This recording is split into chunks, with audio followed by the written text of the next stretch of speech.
అందరికి పరిచయమైన భాగమే.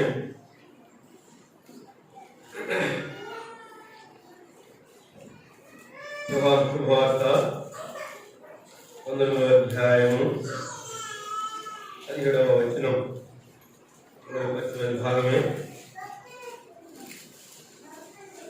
యోహాను శుభవార్త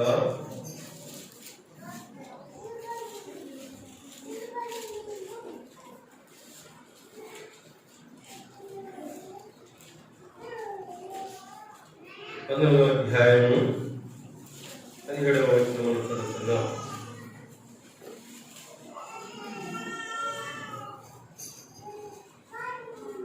పేజ్ నంబరు 100. వారు యేసును తీసుకుని పోయి ఆయన తన శిలువను మోసుకొని కపాల స్థానమున చోటికి వెళ్ళెను. హెబ్రీ భాషలో దానికి గొల్గొతా అని పేరు. మరొక మనం చదువుకుందాం. కీర్తన గ్రంథము 84వ అధ్యాయం. కీర్తన గ్రంథము 84వ అధ్యాయము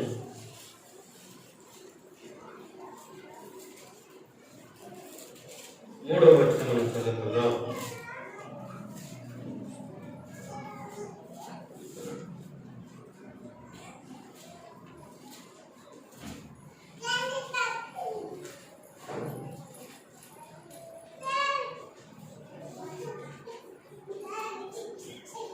పేజ్ నంబరు 497. కీర్తన గ్రంథం 84వ అధ్యాయం 3వ వచనం. అందరం కలిసి చదువుకున్న భాగము. లేదా నేను చెప్తాను, పలకండి. సైన్యములకు అధిపత్యము యెహోవా, నా రాజా, నా దేవా, నీ బలిపీఠం వద్దనే పిచ్చుకలకు నివాసము దొరికెను. పిల్లల పెట్టుటకు వానకోవెలకు గూడి స్థలము దొరికేది. ప్రభు లేఖన భాగాలు మన జీవితాలకై దీవించి ఆశీర్వదించారు. ఇక్కడ మనం చదువుతున్న భాగము మనకందరికీ పరిచయమే. ఈ విషయాలు కూడా మనకు తెలుసు అందరికీ. నేను కూడా కొన్ని విషయాలు మనము మరి ధ్యానించడానికి ప్రభు మన సహాయపడనుగా. యేసు ప్రభు వారిని మరి ఈ దినం ప్రత్యేక మనం ఎందుకు కూడుకున్నామంటే, పర్టికులర్గా యేసు ప్రభు వారిని శిలువ వేసిన దినముగా మనం ప్రత్యేకంగా చెప్పుకుంటూ ఉంటాం. దాని శుభ శుక్రవారము అంటాం. కొన్ని కొన్ని కొన్ని ప్రాంతాల్లో, కొన్ని రాష్ట్రాల్లో దుఃఖ శుక్రవారము కూడా పాటిస్తూ వస్తారు.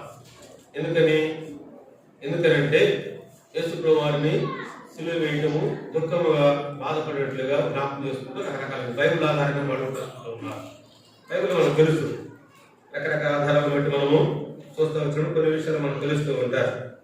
ఆదికాండం 53వ వచనం మనం చూస్తే అక్కడ మనకు కనబడతారు. మరి యేసు మరణించినప్పుడు ఐగుప్తులు అప్పుడు దాదాపు 70 దినాలు 70 రోజులు వాళ్ళు దుఃఖ దినంలో పాటిస్తూ వచ్చారు. ఎన్ని దినాలు? 70 దినాలు. ఇంకా మనం చూసుకుంటా పోతే తర్వాత సంఖ్యాకాండం 20వ అధ్యాయం 29వ వచనం రాస్తూ వస్తాడు. అక్కడ మోషే మరి అహరోను మోషే కొరకు వాళ్ళు చేసినప్పుడు అప్పుడు దాదాపు 30 రోజులు ఇశ్రాయేలు దుఃఖ దినం పాటించినట్లు మనం కనబడతా వస్తాయి. ఇంకా ముందుకెళ్తే ద్వితీయోపదేశకాండంలో కూడా 34వ అధ్యాయం 8వ వచనం మనం కనబడతా వస్తాయి. ఇట్లాగా మనం చూస్తూ వచ్చినప్పుడు శాలిషాలు మనం చూస్తూ వచ్చినప్పుడు కేరళ ప్రాంతంలో కూడా మనము చూస్తూ వచ్చినప్పుడు అక్కడ కూడా ఈ దినాన్ని శుభ శుక్రవారం మనం అనుకుంటాం. వాటి వాళ్ళు దుఃఖ శుక్రవారం పాటిస్తూ వస్తారు కొంతమంది. ఏదైనా కూడా మొత్తానికి యేసు ప్రభువారు ఈ దినము సిలువలో బలియాత్మక దేహాన్ని అర్పించుకున్న దినం. యేసు ప్రభువారు మనుషులందరి కొరకై తన ప్రాణాన్ని సిలువలో పెట్టిన దినముగా మనము చూస్తూ వస్తాం. వాస్తవమే. ఎందుకు యేసు ప్రభువారు మరి సిలువలో మరణించాల్సిన పరిస్థితి ఏర్పడింది? సిలువలో మరణించాల్సిన పరిస్థితి ఏర్పడింది అంటే లోకములో మనుషులందరూ కూడా ఎలా ఉన్నారంటే పాపులుగా ఉన్నారంట. ఎలా ఉన్నారంట? పాపులుగా. లాస్ట్ టైం వచ్చినప్పుడు ఆరాధన వర్తమానం ఒక మాట చెప్పారు. ఆరాధన వర్తమానంలో మీకు గుర్తుందో లేదో తెలియదు కానీ సంవత్సరం క్రితం వచ్చింది. ఒక అధ్యాయం ఒక వచనంలో 10 వచనాలు మనం చదువుకొని దాన్ని ధ్యానిస్తూ వచ్చాం. మనం ఆరాధన వర్తమానం మనం చూస్తూ వచ్చాం. లేవియకాండం 10వ అధ్యాయం 14వ అధ్యాయం 10 వచనాలు మనం ధ్యానించాం. గుర్తుందా మీకు? గుర్తుందా? 10 వచనాల్లో 10 వచనాల భాగంలో ఒక మాట మీకు చెప్తాను, గుర్తు చేస్తాను. అక్కడ కుష్టి వ్యాధిగ్రస్తుల గురించి రాయబడింది. కుష్టి వ్యాధిగ్రస్తుడు ఊరు లోపల నుంచి ఊరు వెలుపల ఉండేవాడు, ఊరు లోపల యాజకుడు ఉండేవాడు.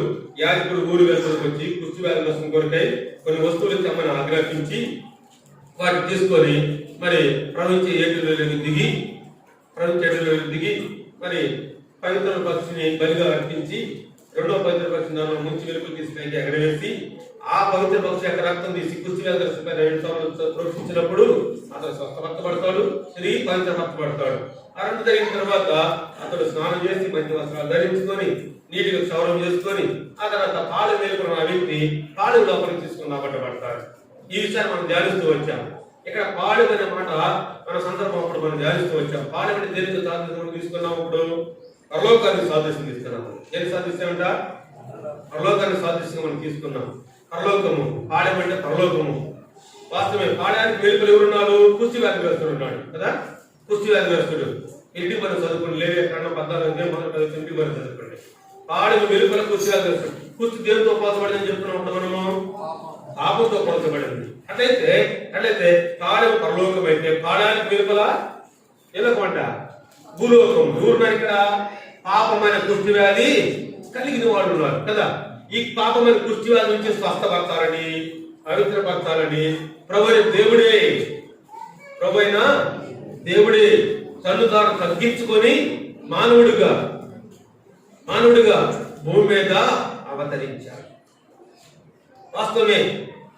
భూమి మీద ఎందుకంట మనుషులందరి యొక్క పాపం నుంచి వారిని విడిపించి రక్షించడానికి బైబిల్ చెప్పడంతో వచ్చింది. ఎవరి పాపము వారిని పట్టుకోండి. సంఖ్యాకాండము 23:32 వచ్చినవా లేక 32:23 వచ్చినవా?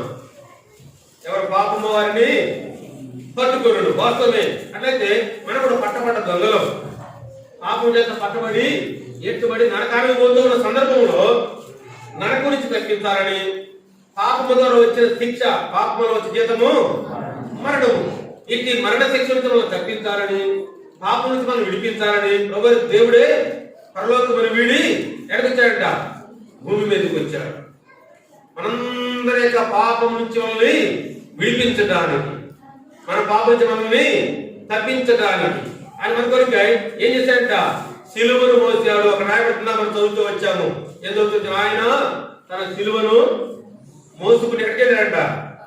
కపాలము అనబడిన స్థలంలోకి మోసుకుంటూ వెళ్ళి. దేని మోసుకుంటూ వెళ్ళాడంట? సిలువను మోసుకొని పోయాను.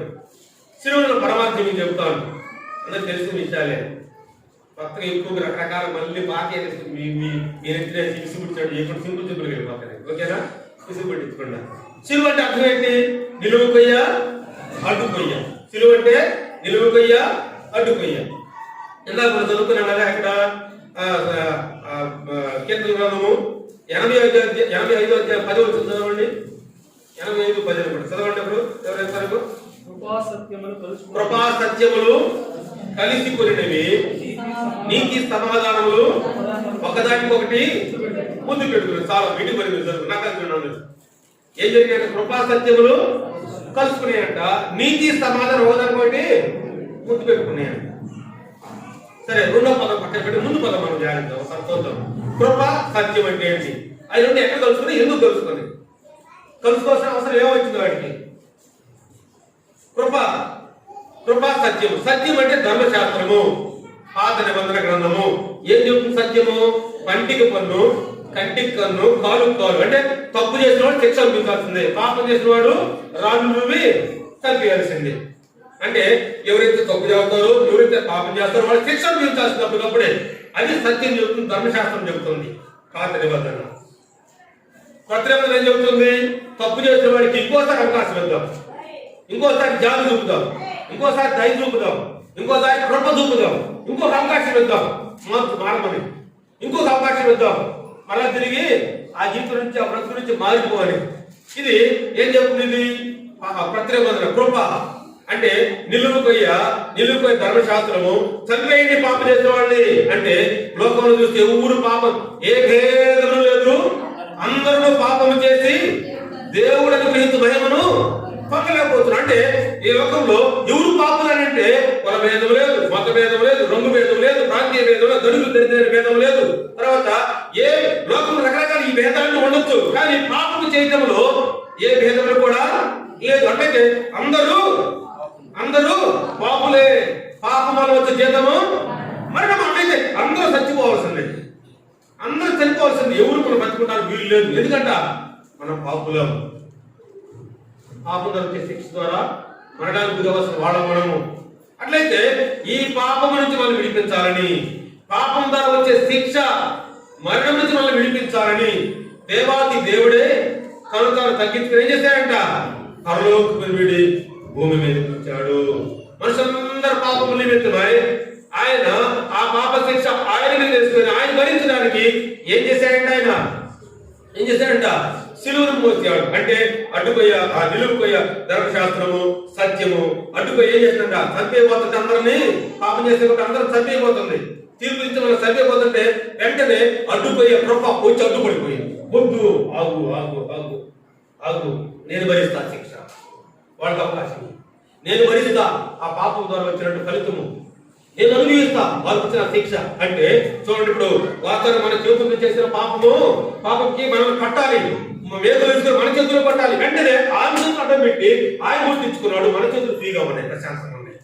మనకి గాయాలు, మన తలంపుల ద్వారా మనం చేసిన శిక్ష, మనం చేసిన పాపానికి ఏం చేయాలంటే వాస్తవానికి ముళ్ళ కిరీటం తెచ్చి మన తలమే పెట్టాలి. అవి గుచ్చుకున్నప్పుడు నొప్పి, బాధ, వేదన, రక్తం కాలింది, తట్టుకోలే పరిస్థితి ఏర్పడిపోయింది. అలాంటి మనం తట్టుకోలేమని వెంటనే మన తల స్థానంలో ఆయన తలను అడ్డు పెట్టి మనకి శిక్ష రాకుండా, మనం గాయాలవ్వకుండా, మనకి రక్తం కాకుండా ఆయన అనుభవించాడు ఆ భారాన్ని, ఆయన అనుభవించాడు ఆ గాయాన్ని. ఇదిగో మన ప్రక్కలో ఆ బళ్ళను తీసుకొని పొడవాలి వస్తానికి మనం. ఎందుకంటే మన కడుపులో కక్ష, భేదము, ఈర్ష్య, ద్వేషము, కపటము, మోసము, అన్యాయము, అక్రమము, దుర్మార్గము మొత్తం నిండి ఉబ్బిపోయింది. ఏమైందంట? నాలుగుపోయారు, ఒకరోజు మూల్యం చెల్లించాలి, మార్చుకోకపోతే మూల్యం చెల్లించాలి. ఈ పరిస్థితుల్లో మనం ప్రక్కలో బలి పొడుచులో పొడవాలి వాస్తవానికి. ఎందుకంటే మనం చేసిన ఒక రెండు బట్టి, మనం చేసిన అభ్యంతరాల క్రియలు బట్టి మనం అనుభవించాలి. వెంటనే ఆయన అడ్డుపడి ఆయన ప్రక్కన అడ్డు ఆయన అడ్డుకుంటాడు, ఆయన విడిపించుకున్నాడు, మనం ప్రశాంతంగా ఉన్నాం. వాస్తవానికి ఇదిగో ఆయన మన కాళ్ళలో, మన కాళ్ళు ద్వారా ఏ పాపస్థలానికి నడుచుకుంటూ పోయామో, ఏ పాపస్థలాన్ని మనం నడుచుకుంటూ పోయామో, ఏ ప్రాంతానికి ఎన్ని చెడ్డ కార్యాలు చేసామో ఈ కాళ్ళలో నడుచుకుంటూ పోతూ కనబడకుండా. అయితే వాడి శిక్షగా మన కాళ్ళలో మేకులు పడాలి, కానీ మన స్థానంలో వెంటనే ఆయన మన కాళ్ళు తీసేసి ఆయన కాళ్ళు పెట్టాడు అక్కడ. ఇదిగో మనం చేసే అన్యాయమైన అతిక్రమ క్రియలు బట్టి మనం తలదించుకోవాలి, మనం అవమానం పాలు పొందాలి వాస్తవానికి. ఎందుకంటే మనం చేసిన వెంటనే ఏం చేశారంట? మన మీద ఆ శిక్ష వేయబోతున్న స్థానంలో మనం పక్క తప్పించేసి ఆయన నిలబడ్డాడు ఆ స్థానంలో. అందుకని పిడుగుద్దులు గుద్దారు, ఓర్చుకున్నాడు, ఉమ్మేశాడు, మకాన ఓర్చుకున్నాడు, తుడుచుకున్నాడు. ఇదిగో కొట్టారు, ఇంకా రకరకాలుగా వస్త్రాలు పెరిగారు, జుట్టు పెరిగారు, రకరకాలు చేస్తూ ఉన్నారు. నిన్నెవరు కొట్టారని చెప్పు, నీ మీద ఉమ్మేస్తుంది ఎవరు చెప్పు, నేను గుర్తింది ఎవరు చెప్పు. రకరకాల కేడి చేస్తా ఉంటే, రకరకాల మాట్లాడితే హింసిస్తా బాధపడతా ఉంటే ఓర్చుకున్నాడంట. ఎందుకంటే వాస్తవం మనం పొందాల శిక్ష, కానీ మనం పక్క తప్పించేసి ఆయన మన స్థానం నిలబడి ఆయన అనుభవించాడు దాన్ని. నీవు నేను ప్రశాంతంగా మంచి వస్త్రంలో ధరించుకొని ప్రశాంతంగా కూర్చున్నాడు. మూలకారణం ఏంటంట? మనం పొందాల్సిన శిక్ష అంతటను ఆయన మనము తప్పించి వేసి, మనం పక్కకి నెట్టి వేసి మన స్థాయిలో ఆయన నిలబడి ఆయన భరిస్తూ వచ్చాడు. అందుకే మనం చదువుతూ వచ్చాము ఇందాక. ఏం చదువుతూ వచ్చాం? ఆయన తన సిలువను మోసుకొని పోవచ్చు. ఆయన సిలువ ఏ వాళ్ళకి ఒకటి రకరకాలు చెప్పేసేయచ్చు. సిలువే ఎందుకు వేశారంటే సిలువలో ఉన్న పరమార్థం అది. ఎందుకంటే వాక్యము అప్పట్లో చెప్పండి, ఆ ప్రవచన వాక్యము నెరవేర్చబడాలి. కాబట్టి కృపా సత్యములు రెండు కలుసుకుని సిలువలు ఇప్పుడు అడ్డుపడ్డాడు. శిక్ష ద్వారా వచ్చిన ఫలితము మనం భరించకుండా ఆయన భరించడానికి, ఆయన అనుభవించి మనల్ని ఏం చేయడానికి, మనం విడిపించడానికి, మనం తప్పించడానికి, మనం రక్షించడానికి ఆయన కూరుకొని మనం సహాయం చేస్తూ వచ్చాడు. అట్లయితే ఎప్పుడంటే జరిగింది నేను కూడా ఒకప్పుడు నా పేరు అసలు పేరు శ్రీనివాసులు, హైందవ కుటుంబంలో జన్మించాను. మా పెద్దదక్కడ ఆంజనేయులు, చిన్నదక్కడ వెంకటేశ్వరం. ఇదిగో మా ఇంటి దేవత వెంకటేశ్వర స్వామి, ఆంజనేయ స్వామి, అంకమ్మ తల్లి, రాముడు, కృష్ణుడు, ఇవి మా ఇంటి దేవత. యేసు ప్రభు గురించి నాకు తెలియదు, ఎనిమిది వారం కాదు, ప్రార్థన జీవితాలు మాకు లేవు. అయితే ఒకరోజు దేవుడు నన్ను కూడా మరి ఒకరోజు నన్ను పట్టుకున్నాడు, నా పాపాలను చూపించాడు. నేను ప్రభువా నా పాపం క్షమించమని ప్రభు దగ్గర వేడుకున్నప్పుడు ప్రభు నన్ను స్వస్థపరిచాడు. వచ్చిన రోగాన్ని స్వస్థపరిచాడు. రెండోది పాప సంబంధమైన ఆ పాప రోగాలను దేవుడు నన్ను స్వస్థపరుస్తూ వచ్చాడు. స్వస్థపరిచిన తర్వాత దేవుడి కొరకు జీవిస్తూ ఉన్నాను. ఇక అప్పటి నుంచి దేవుడి కొరకు జీవిస్తూ ఉన్నాను. ఎందుకు చెప్తానంటే ఈ విషయాన్ని దేవుడు ఈ క్షణం మనకి ఎందుకు ఈ విషయాన్ని జ్ఞాపకం చేస్తున్నాడంటే, నీ పాపం ఎవరి పాపములు వారిని పట్టుకును.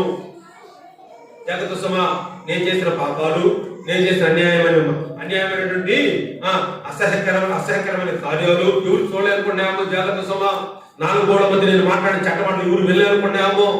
4 గోడల మధ్య ఎవరు చూడబడి చేసిన చట్టకాలు ఎవరు చూడలేనుకున్నామో. జాగ్రత్త సుమా, ఎవరి పాపం వారిని పట్టుకొనుడు. పాపం జీతము మరణము. ఒకరోజు ఏలూరు నుంచి పోలవరం బస్సు వెళ్తా ఉంది, లాస్ట్ బస్సు, ఆఖరి బస్సు. ఆ బస్సు వెళ్తా ఉంటే ఆ బస్సులో ఒక స్త్రీ ఒక చిన్న బిడ్డను ఎత్తుకొని, చిన్న పాపను ఎత్తుకొని బస్సు ఎక్కింది. లాస్ట్ బస్సు అది. కరెక్ట్ లాస్ట్ బస్సులో ఏమో లేకుండా 4 గంటల 5 గంటలకి మళ్ళీ తిరిగి వెళ్తాయి. కొన్ని పల్లెటూరు సహజంగా జరిగేది. లాస్ట్ బస్సు వెళ్తా ఏలూరు నుంచి పోలవరం వెళ్తా ఉంది. వెళ్తున్న సందర్భంలో కండక్టర్ డ్రైవర్లో చిన్న పాపను ఎత్తుకొని ఒక స్త్రీ ఎక్కింది. ఆమె మెడల్లో తర్వాత చెవులకి అన్ని బంగారు ఆవిడ ధరించుకొని ఎక్కింది. సగం దూరం పోయిన తర్వాత డ్రైవర్కి కండక్టర్కి ఒక దుర్బుద్ధి పుట్టింది. కండక్టర్ ఒక దుర్బుద్ధి పుట్టి వెళ్ళి డ్రైవర్కి చెప్తున్నాడు. ఏమని చెప్తున్నాడు? నేను ఆమె దగ్గర చాలా బంగారు ఆభరణాలు ఉన్నాయి, చిన్న బాకీలు ఉన్నాయి, మనకి కొద్ది దూరం పోయిన తర్వాత నేను చేద్దాం, బంగారు ఆభరణం మనం తీసుకుందాం, ఆ బాకీలు తీసుకోవచ్చు అని చెప్పి ఇద్దరు కూడా పలుకుతున్నారు. సరే అని చెప్పి దూరం పోయిన తర్వాత గబ్బిగా చీకటి పొలాల మధ్యలో ఉన్న రోడ్లో ఆపేసారు బస్సు. అమ్మ బస్సు ఏదో రిపేర్ వచ్చినట్టు ఉంది, ఒక 10 నిమిషాలు ఉన్నాడు అని చెప్పినట్టున చూశారు. అటు చూసారు, ఎవరు రావట్లేదు, కింద దించారు. అని ఆ గుట్ల సాటు పక్కన పౌరం బొట్టు బాగుంటే బంగాళాన్ని మొత్తం తీసుకుందాన్ని తోసేసి, చిన్నబిడ్డ తోసేసిన తర్వాత ఇంకా సౌండ్ ఉందామని చెప్పి చూసానికి ఏం సౌండ్ వినపడాలి, చచ్చిపోయిన లేక అయిపోయిన పదా అని చెప్పిన తోసేసుకుని వెళ్ళిపోయారు. ఏముంది అట్లా ఉదయాన్నే మళ్ళీ 4:30-5 గంటలకు ఫస్ట్ బస్సు దానికి తిరిగి మళ్ళా ఎక్కడి నుంచి ఎక్కడికి వస్తుంది? పోలవరం నుంచి ఏలూరుకు రావాలి. ఉదయాన్నే ఫస్ట్ బస్సు 5 గంటలకు బయలుదేరారు. దాంట్లో బేదపల్లికి పోయేవాళ్ళు, పెళ్లిళ్ళకి పోయేవాళ్ళు, ఉద్యోగాలకు పోయేవాళ్ళు, గురుద్వారాలకు పోయేవాళ్ళు, రకరకాల బస్సు అంతా కిక్కిరిస్తుంది. జనం కిక్కిరిసి ఎక్కున్నారు, ఫుల్గా ఉన్నారు జనాలు. ఎక్కిన తర్వాత ఇంకా ఆ సరిగ్గా కండక్టర్ డ్రైవర్తో చెప్తున్నాడు, నేను పాస్ పోతాను చెప్తాను, ఆ సరిగా ఒకసారి నువ్వు చూసొస్తాను, లేకపోతే బయటకు వచ్చిన ఎవరు తీశారంటే ఇంకా మన జీవితం మన బతుకులు అంతే అని చెప్పిన ఏం చెప్పిన చెప్పేసరికి సరే అని చెప్పి ఆ సరిగ్గా డ్రైవర్ ఆపి వస్తుంది. కండక్టర్ దిగిపోయి ఆ గుట్ల సాట్లో పోడబడి తిరిగిసేసరికి ఆ మద్యం రాత్రి అంతా నిద్ర లేదు. రాత్రి అంతా క్రమపడతాం పైకి కింద వేసరికి దెబ్బ తగిలిన మొత్తానికి చిన్న స్వరంతో బాధపడతా, ఏడుస్తా, అన్నయ్య దండం పెడతాను, నాకు ఆ బంగారు ఆభరణం నాకు వద్దు, నన్ను బయటికి తీయం చాలు, నువ్వు బ్రతికించడం చాలు అని చెప్పి చిన్న స్వరంతో, ఆకలి రాత్రి అంతా ఆహారం లేదు కదా, ఆకలి స్వరంతో చిన్న స్వరంతో పెద్దగా మాట్లాడాక చిన్న స్వరంతో చేతులు దండం పెడతాను, అచ్చులు పెడతాను, బతికే ఉంటుంది అని చెప్పి అక్కడ పెద్ద బండ తీసుకున్నాడు. లేనిగా నేను ఈపోతున్న సమయంలో ఆమె మీద ఈపోతున్న సందర్భంలో ఆ బండ కింద ఉన్న పావును వెంటనే అతను కాటు పెట్టి అక్కడక్కడ నురుగొక్కు చనిపోయాడు. కండక్టర్ నిజంగా జరిగిన సంగతి, నురుగొక్కు చనిపోయాడు. 10 నిమిషాలు అయింది, 20 నిమిషాలు అయింది, రాగా కండక్టర్ బాగా చేస్తాను అని చెప్తాను. ఇప్పుడు కొంచెం దిగి ఏం జరిగింది చూద్దామని చెప్పి వచ్చేసరికి కింద నేను చనిపోయాడు. అది చూసరికి ఆమె బయటికి తీశారు. ఇప్పుడు జరిగింది ఏంటంటే పాపంలో జీతము నేను చేసింది ఎవరు చూడలేదు అనుకుంటాం. ఏంటంటే నేను చేసింది ఎవరు చూడలేదు అనుకుంటాం మనము. నెత్తి వచ్చి పడ్డాక కుటుంబం మీద కుటుంబానికి పడిన తర్వాత శిక్ష అనుభవించినప్పుడు తెలిసింది. ఎందుకు బిడ్డలు నీ మాట అంటున్నా, ఎందుకు నీ భార్య నీ మాట అంటున్నా, ఎందుకు నీ భర్త నీ మాట అంటున్నా, ఎందుకు నీ కుటుంబంలో 100 వేరు సంపాదన 5 కూడా మిగట్లా, ఎందుకు నీ దేహాన్ని ఆరోగ్యం సరిగ్గా లేక కుమిలిపోతున్నావు, ఎందుకు నెమ్మది లేక సంతోషం లేకుంది? కుటుంబాల్లో వేదన పొందుతున్నావు? ఎందుకు ఆర్థిక ఇబ్బందుల్లో కష్టాలు పాలైపోతున్నావు? మూల కారణం ఏంటి? ఇంకా పాపం దాచిపెట్టామో తీ బయటికి విడిచిపెట్టి వాటిని. తప్పిదములు దాచిపెట్టేవాడు వర్జిలుడు, వాటిని ఒప్పుకొని విడిచిపెట్టేవాడు కనికరు. దేవుడు కనికరిస్తానికి వచ్చాడు, దేవుడు ప్రేమిస్తానికి వచ్చాడు, దేవుడు పాపాలను తప్పించడానికి వచ్చాడు, దేవుడు పాప శిక్ష ద్వారా వచ్చే మరణం నుంచి తప్పించడానికి వచ్చాడు. ఆయనే ఎవరంట? యేసు ప్రభువు. ఎవరంట? ఎవరు? యేసు అనగా రక్షకుడు. ఎవరికైనా రక్షకుడు అవసరము? శిక్షలో ఉన్న వారికి. ఎవరైనా శిక్షకులు? ఎవరైతే పాపం చేస్తున్నారో వాడే శిక్షలు. ఎవరైనా పాపం చేస్తుంది? ఏ వ్యక్తులు అందరూ పాపులు. అట్లయితే మనమందరము శిక్షార్హులమే. ఇది మనందరి కొరకై దేవాది దేవుడు తను తాను తగ్గించుకొని దరిద్రుడుగా భూలోకానికి వచ్చాడు. ఎలా వచ్చాడమ్మా? దరిద్రుడు అంటే చెప్పండి. దరిద్రుడు అంటే ఏంటి? ఏమి లేనివాడా? ఏమి లేనివాడు పేదవాడు అంటారు. దరిద్రుడు అంటారు. పేదవాడు. దరిద్రత వేరు, పేదవాడు వేరు. దరిద్రుడు అంటే ఏంటి? దరిద్రుడు అంటే ఏంటంటే సింపుల్గా చెప్తా. ఫుల్ 400 షుగర్ ఉంది నీకు. అర్థం 400 షుగర్ ఉంది. పెద్ద ప్లేట్ నుండి తెచ్చి స్వీట్లు పెట్టేది ముందు. పెద్ద ప్లేట్ నుండి తెచ్చి స్వీట్లు పెట్టేది ముందు. తింటావా? దరిద్రుడు అంటే అదనమాట. అన్నీ ఉందా ముందుండ ఫుల్గా ఏంటి నా దరిద్రం? ఏదంట దరిద్ర అది అన్ని ఉంటాయి. అనుభవించిన కుదరదు. అన్ని ఉంటాయి. వాటి తింటాను కూడా కుదరదు. యేసు ప్రభువు కూడా దరిద్రుడు ఎందుకు వచ్చి? దరిద్రుడు అంటే అర్థం ఏంటి? అన్ని ఉన్నాయి ఆయనకి. పరలోకం ఉంది, పరలోకంలో ఆనందం ఉంది, తండ్రి ఉన్నాడు, దూతలు ఉన్నారు. అక్కడ ఉన్న అసలు ఆ వైభోగం ఎలా ఉంటుందంటే దేవానంతరములు సంతోషభరితులై దేవుని స్తుతించుకునేటువంటి ప్రాంతం అది. అన్ని ఉన్నాయి. అయినా కూడా తను తాను తగ్గించుకుని మనందరి కొరికే తను తాను తగ్గించుకుని దరిద్రుడిగా అంటే ఏమీ లేనివాడుగా అన్ని ఉన్నా కూడా వాటిని ఉపయోగించడానికి అవకాశం లేనివాడిగా తను తాను తగ్గించుకొని లిక్తుడిగా తను తాను తగ్గించుకుని మన కొరికై భూమి మీదకి వచ్చాడు. వాస్తవమే. మనుషులందరూ పాపం నిమిత్తమై యేసు ప్రభువు ఏం చేశాడంట? శిలువ మరణం పొందాడు, శిలువను మోసాడు. సామ్యవేదములో ఉత్తరాచ్య కంద అనే భాగంలో 67వ అధ్యాయం రాయబడింది. ఓం శ్రీ బ్రహ్మముద్రాయ నమః. ఓ దేవా, నిన్ను దేవుని కుమారుడుగా ప్రత్యక్షపరచుటకు నీ స్తోత్రములు. ఓం శ్రీ కన్యసుతాయ నమః. ఓ దేవా, నువ్వు కన్య గర్భాన్ని జన్మించు నీ స్తోత్రములు. ఓం శ్రీ విరాక్షసుల హృదయ నమః. ఓ దేవా, నువ్వు సోలమన్న రాణుపై అంటే శిలువపై మరణించదు నీ స్తోత్రములు. ఓం శ్రీ మృత్యుంజయ నమః. ఓ దేవుడు మృత్యు నుండి మరణమును జయించి తిరిగి లేచందుకు నీ స్తోత్రములు. ఓం శ్రీ దక్షిణమూర్తి నమః. ఓ దేవుడు తండ్రి కుడిపార్శ్వమున విగ్రహములు చేసేందుకు నీ స్తోత్రములు. ఓం శ్రీ దరిద్ర నారాయణ నమః. ఓ దేవుడు నువ్వు దరిద్రుడిగా దరిద్రుడిగా నిన్ను తగ్గించుకున్నందుకు నీ స్తోత్రములు. ఓం శ్రీ ఇంకా చెప్పుకున్న ఒక చాలా విషయాలు ఉన్నాయి మనకు తెలుసుకున్నపోతే. ఇవన్నీ ఎక్కడ రాబడ్డాయి? వేదాల్లో రాబడ్డాయి. ఈ వేదాలు రాబడి ఈ మాటలు ఎక్కడ నెరవేర్చబడ్డాయి? అన్ని గ్రంథాలు కలిగేస్తే యానాదరకు రుజువులు నీకో ఎరదొచ్చాట. కేవలం బైబిల్లో ఎవరు అంట? కేవలం యేసు ప్రభువులో నెరవేర్చబడినట్టుగా కన్య గర్భాన్ని జన్మించిన యేసు ప్రభువు, దరిద్రుల తను తగ్గించిన యేసు ప్రభువు, శిలువ మరణం పొందిన యేసు ప్రభువు, తిరిగి లేచింది, మరణం చేసి తిరిగి లేచింది యేసు ప్రభు, తండ్రి కుడిపార్శ్వ విజ్ఞాపన చేస్తుంది యేసు ప్రభు. రెండోసారి ఇప్పుడు రాబోతున్నాడు. జాగ్రత్త సుమా. ఇంకా నీలో పాపాలు దాగి ఉన్నాయా? ఏ క్షణమో మన జీవితం తెలియదు. ఉదయం పోసి సాయంత్రం వాడిపోయి పుష్పం లాంటిది మన జీవితము. ఏ క్షణం ఏమైపోతుందో తెలియదు. నేనే, ఇప్పుడే, ఈ క్షణమే, ఈ సమయం అందే నేను తగ్గించుకొని ప్రభు నేను పాపని, నా పాపను క్షమించుకొని వేడుకుంటే ప్రభు కడిగిస్తానికి ఇష్టపడుతున్నాడు. ప్రభు జాలి చూడడానికి ఇష్టపడుతున్నాడు. ఈ రీతి జరుగుతా ఉంది. యవనస్తులు వాక్యం విన్నారు. ఇప్పుడు చదివే వాక్యం చెప్పని ఒక యవనస్తుడు నిర్మహమాటంగా నిర్లక్ష్యం చేసి వెళ్ళిపోతా ఉన్నాడు. రేపు చూద్దామని చెప్పి వెళ్ళిపోతా ఉన్నాడు. రోడ్డు దాడుతా ఉన్నాడు. లారీ కొట్టేసింది. అక్కడ బైబిల్ పేపర్ అన్ని కూడా మొత్తం చల్లని పడిపోయాడు. రేపు చూద్దామని ఒక పేపర్ రాసుకున్నాడు. అతను రేపు రక్షణ పొందుదామని రాసుకున్నాడు. రేపు గ్రూపు లేదు. రేపు ఉంటామన్న గ్యారెంటీ లేదు. ఈ క్షణమే ఇప్పుడే నీ పాపము నేను కొట్టుకొని శిక్షకు గురికాక మునిపే నేను ఒప్పుకొని విడిచిపెడతాను ఇష్టపడి దేవుడు కనికరిస్తాను ఇష్టపడుతున్నాడు. జగత్తుమా పాపులను రక్షించుటకు క్రీస్తు యేసు ఈ లోకములకు వచ్చిన వాక్యము నమ్మదగినది, పూర్ణ అంగీకారములకు యోగ్యమునై ఉన్నది. వాస్తవమే. ప్రభుని విశ్వాసం ఉంచితే ప్రభుని క్షమిస్తానికి ఇష్టపడుతున్నాడు. ఎందుకంటే రేపటికి మనకి రూపు లేదు. ఏ క్షణం ఏం జరిగిందో మనకి తెలియదు. కొట్టుకుపోయేస్తారన్నా అని చెప్పి నేను బెంగళూరు ఉద్యోగం చేస్తూ పరిచయం చేస్తూ ఉన్నప్పుడు దాదాపు 6 సంవత్సరాలు ఉద్యోగం చేస్తూ పరిచయం సాధిస్తూ వచ్చాను.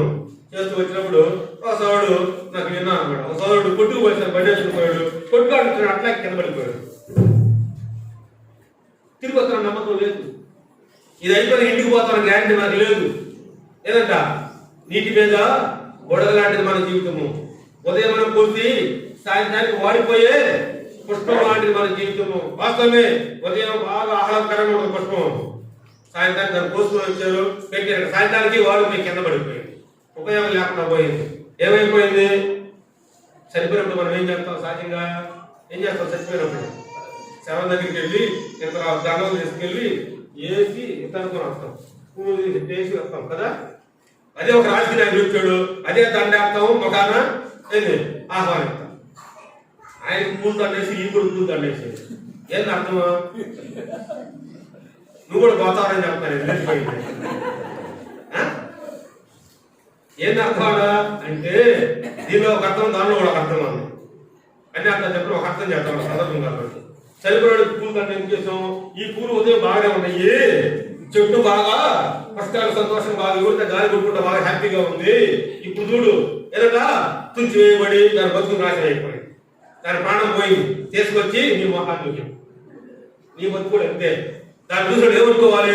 రేపు మన బతుకు కూడా అంతేరా, ఉదయం బాగుంది ఆ పుస్తకం చెప్తున్నా, ఇప్పుడు వచ్చే కోసి ఈడ శవం మీద పడేసి ఉంది అంటే మన బతుకులు కూడా ఇసుంటి రేపు అని తెలుసుకోవడం కోసం అంటారు. మెయిన్ ఏది శాశ్వతం కాదు మనము అని తెలుసుకోవడం కోసము మన జీవితాలు మనం పరీక్షించుకోవడం కోసం వేయాలి.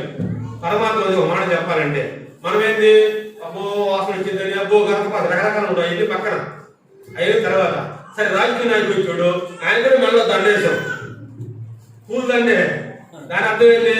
నాయన నువ్వు 5,000, 10,000, 20,000 ఇచ్చి ఓటు వేసుకున్నావు కదా, ఇది ఈ పదవి నీకు శాశ్వతం కాదు, 5 సంవత్సరాలే నువ్వు కూడా దిగుతావు, డబ్బాలు పడతావు, ఒక రోజు నా రోజులు అన్ని కూడా కింద పడతావు. ఈ పూలాగే నీ బతుకు కూడా ఇంతే, నీ పదవి కూడా ఇంతే, ఏదంట నీ పెత్తనం కూడా ఇంతే, దీనిలాగా 5 సంవత్సరాలు కింద పడతావు నువ్వు కూడా డబ్బాలను. అప్పుడు చూసుకునే సంగతి అని చూపించడం కోసం అర్థం అనమాట.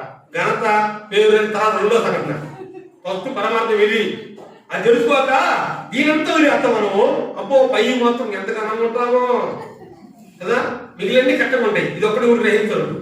గ్రహించబడిన మూల కారణం ఏంటి అంటే మన నేత్రాలు గుడ్డీలు చేయబడ్డాయి, మన మనసులో ఏం చేయబడ్డాయంట చేయబడ్డాయి, సాతాను కబద్ధ హస్తాల్లో ఏదంట బంధింపబడ్డాము. అందుకని విడిపించుకోలేక, బయటకు లేక, తెలివి లేక, జ్ఞానం లేక వాటిని తెలుసుకోలేక. వాస్తవమే ఇక్కడ దేవుడు మనందరినీ ఏం జరుపుతున్నాడంట? రక్షించాలని. నేను తొందరగా ముగిస్తాను, ఇబ్బంది పడద్దు, తొందరగా ముగిస్తాను.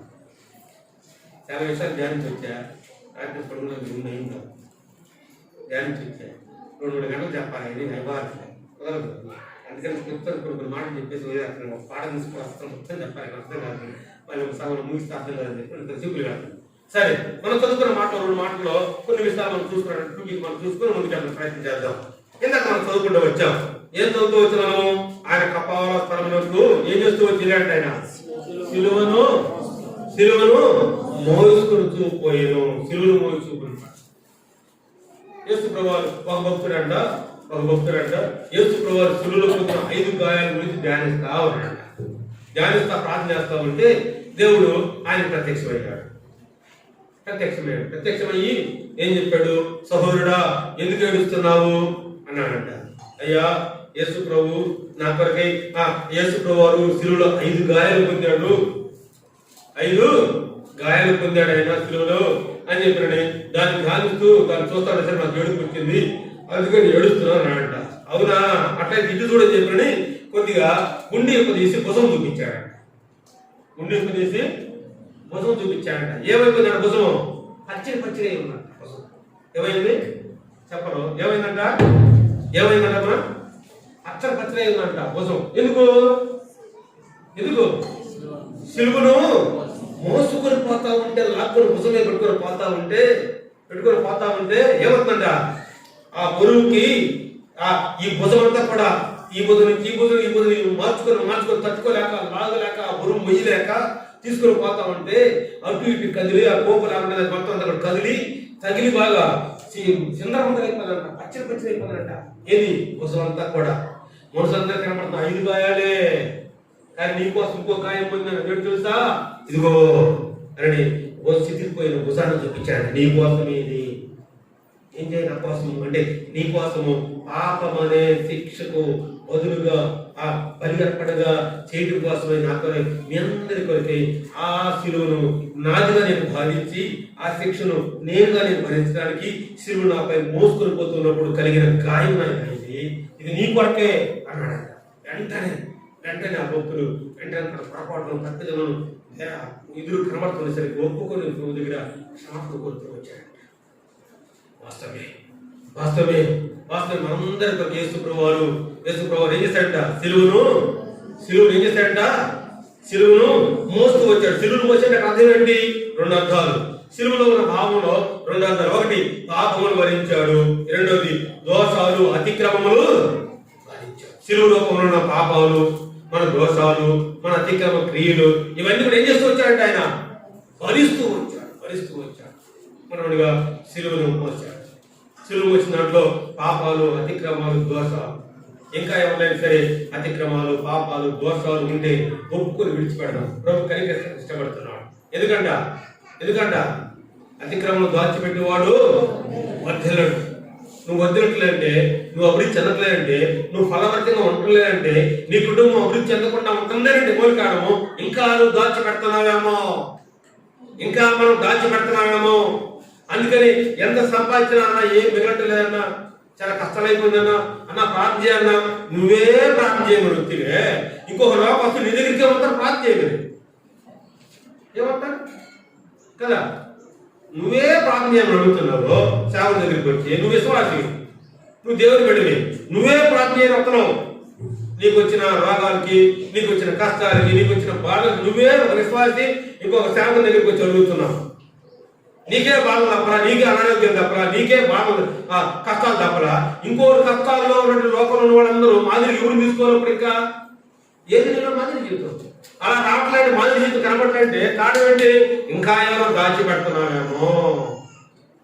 అందుకని బలపడతాం లేదు, అందుకని అభివృద్ధి లేదు, అందుకని దీవెనలు లేవు, అందుకని పిల్లలు ఆశీర్వదింపట్లేదు, అందుకని కుటుంబము దీవించబడ్డ, అందుకని కష్టాలు కాదు, అందుకని రోగాలు పాలవుతున్నాం, అందుకనే షుగర్లు, బీపీలు, థైరాయిడ్ అన్ని నుంచి పడతాయి ఎత్తిన కదా. అందుకని యేసు ప్రభువారు శిలువలో పొందిన దెబ్బల ద్వారా మనుషునికి స్వస్థత, ఆయన కార్యం మనుషునికి పాపక్షమాడు. నీ మధ్యలో ఇప్పుడు యేసు ప్రభువారి యొక్క రక్తం ప్రవహిస్తావు. నీ ముందుకు వచ్చింది దాంట్లో నువ్వు దిగుతావా? స్వస్థపరచబడతావు, పవిత్రపరచబడతావు, రోగాల నుంచి విడుదల పొందుతావు, పాపాల నుంచి విమోచన పొందుతావు. ఇదిగో ఎక్కడున్నట్ట ఆ యొక్క అక్కడ నది యూఫ్రటీస్ మనం ఎక్కడ ఆదికాండంలో చూస్తాము. ఏంటంట ఆ నది ప్రవహిస్తూ 4 వైపులు ప్రవహిస్తా ఉందంట. అది ఏవైపు నుంచి 4 వైపులు ప్రవహిస్తా ఉంది. ఇప్పుడు కూడా యేసు రక్తం అనే నది నీ ముందుకు వచ్చింది. ఇదిగో నీళ్లు కదిలించబడినప్పుడు ఎవరికి దారిలో దిగుతున్నారో వారు ఏమైపోతారంట? స్వస్థపరచబడుతున్నారు. ఇప్పుడు కూడా యేసు రక్తము ప్రవహిస్తూ నదుల వారి నీ ముందుకు వచ్చింది. నువ్వు దిగుతావా దాంట్లో? ఇష్టపడి దిగుతావా? ఇష్టపడి ఒప్పుకొని విడిచిపెడతావా? ఇష్టపడి కనికరం కోరుకుంటావా? ఇష్టపడి నీలో ఉన్న ప్రతి దాన్ని ఒప్పుకొని విడిచిపెట్టి ఇష్టపడితే దాంట్లో దిగు. ఆ రక్తం నీకు ప్రోత్సహింపబడింది. నీ క్షమాపణ, పాప క్షమాపణ, సంతోషము, సమాధానము, నెమ్మది, కుటుంబంలో పిల్లల ఆశీర్వాదము, కుటుంబం ఫలింపు, దీవెన. ఎన్నో అనుభవిస్తావో నీకే అర్థం కాదు.